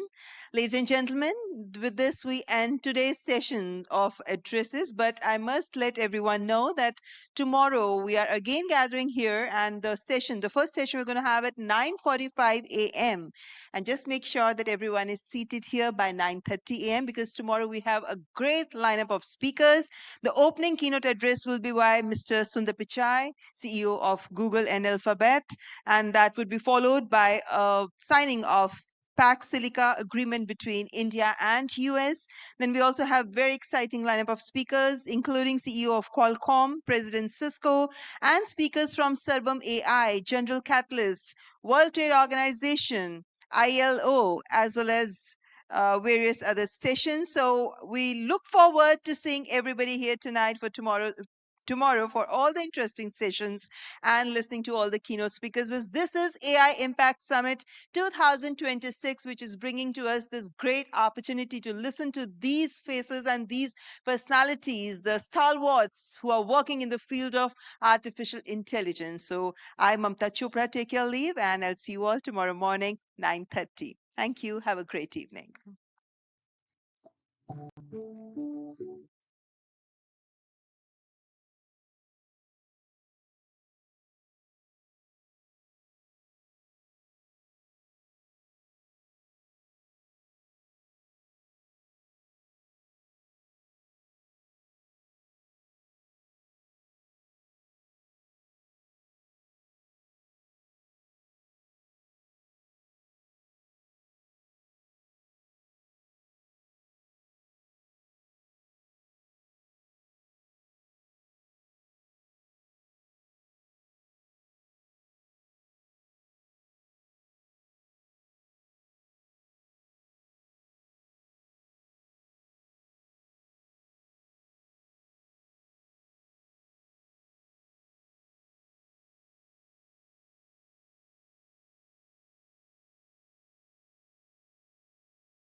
We're very, very excited to have you here with us today because today we'll talk about manufacturing. We have the honor of having some of the most senior leaders in government joining us today to launch a study. I'd like to kick us off with Mr. Krishnan, Secretary Meti, who's really sort of been behind shaping this vision for the study that we will launch today. Sir, over to you to do a keynote and kick us off.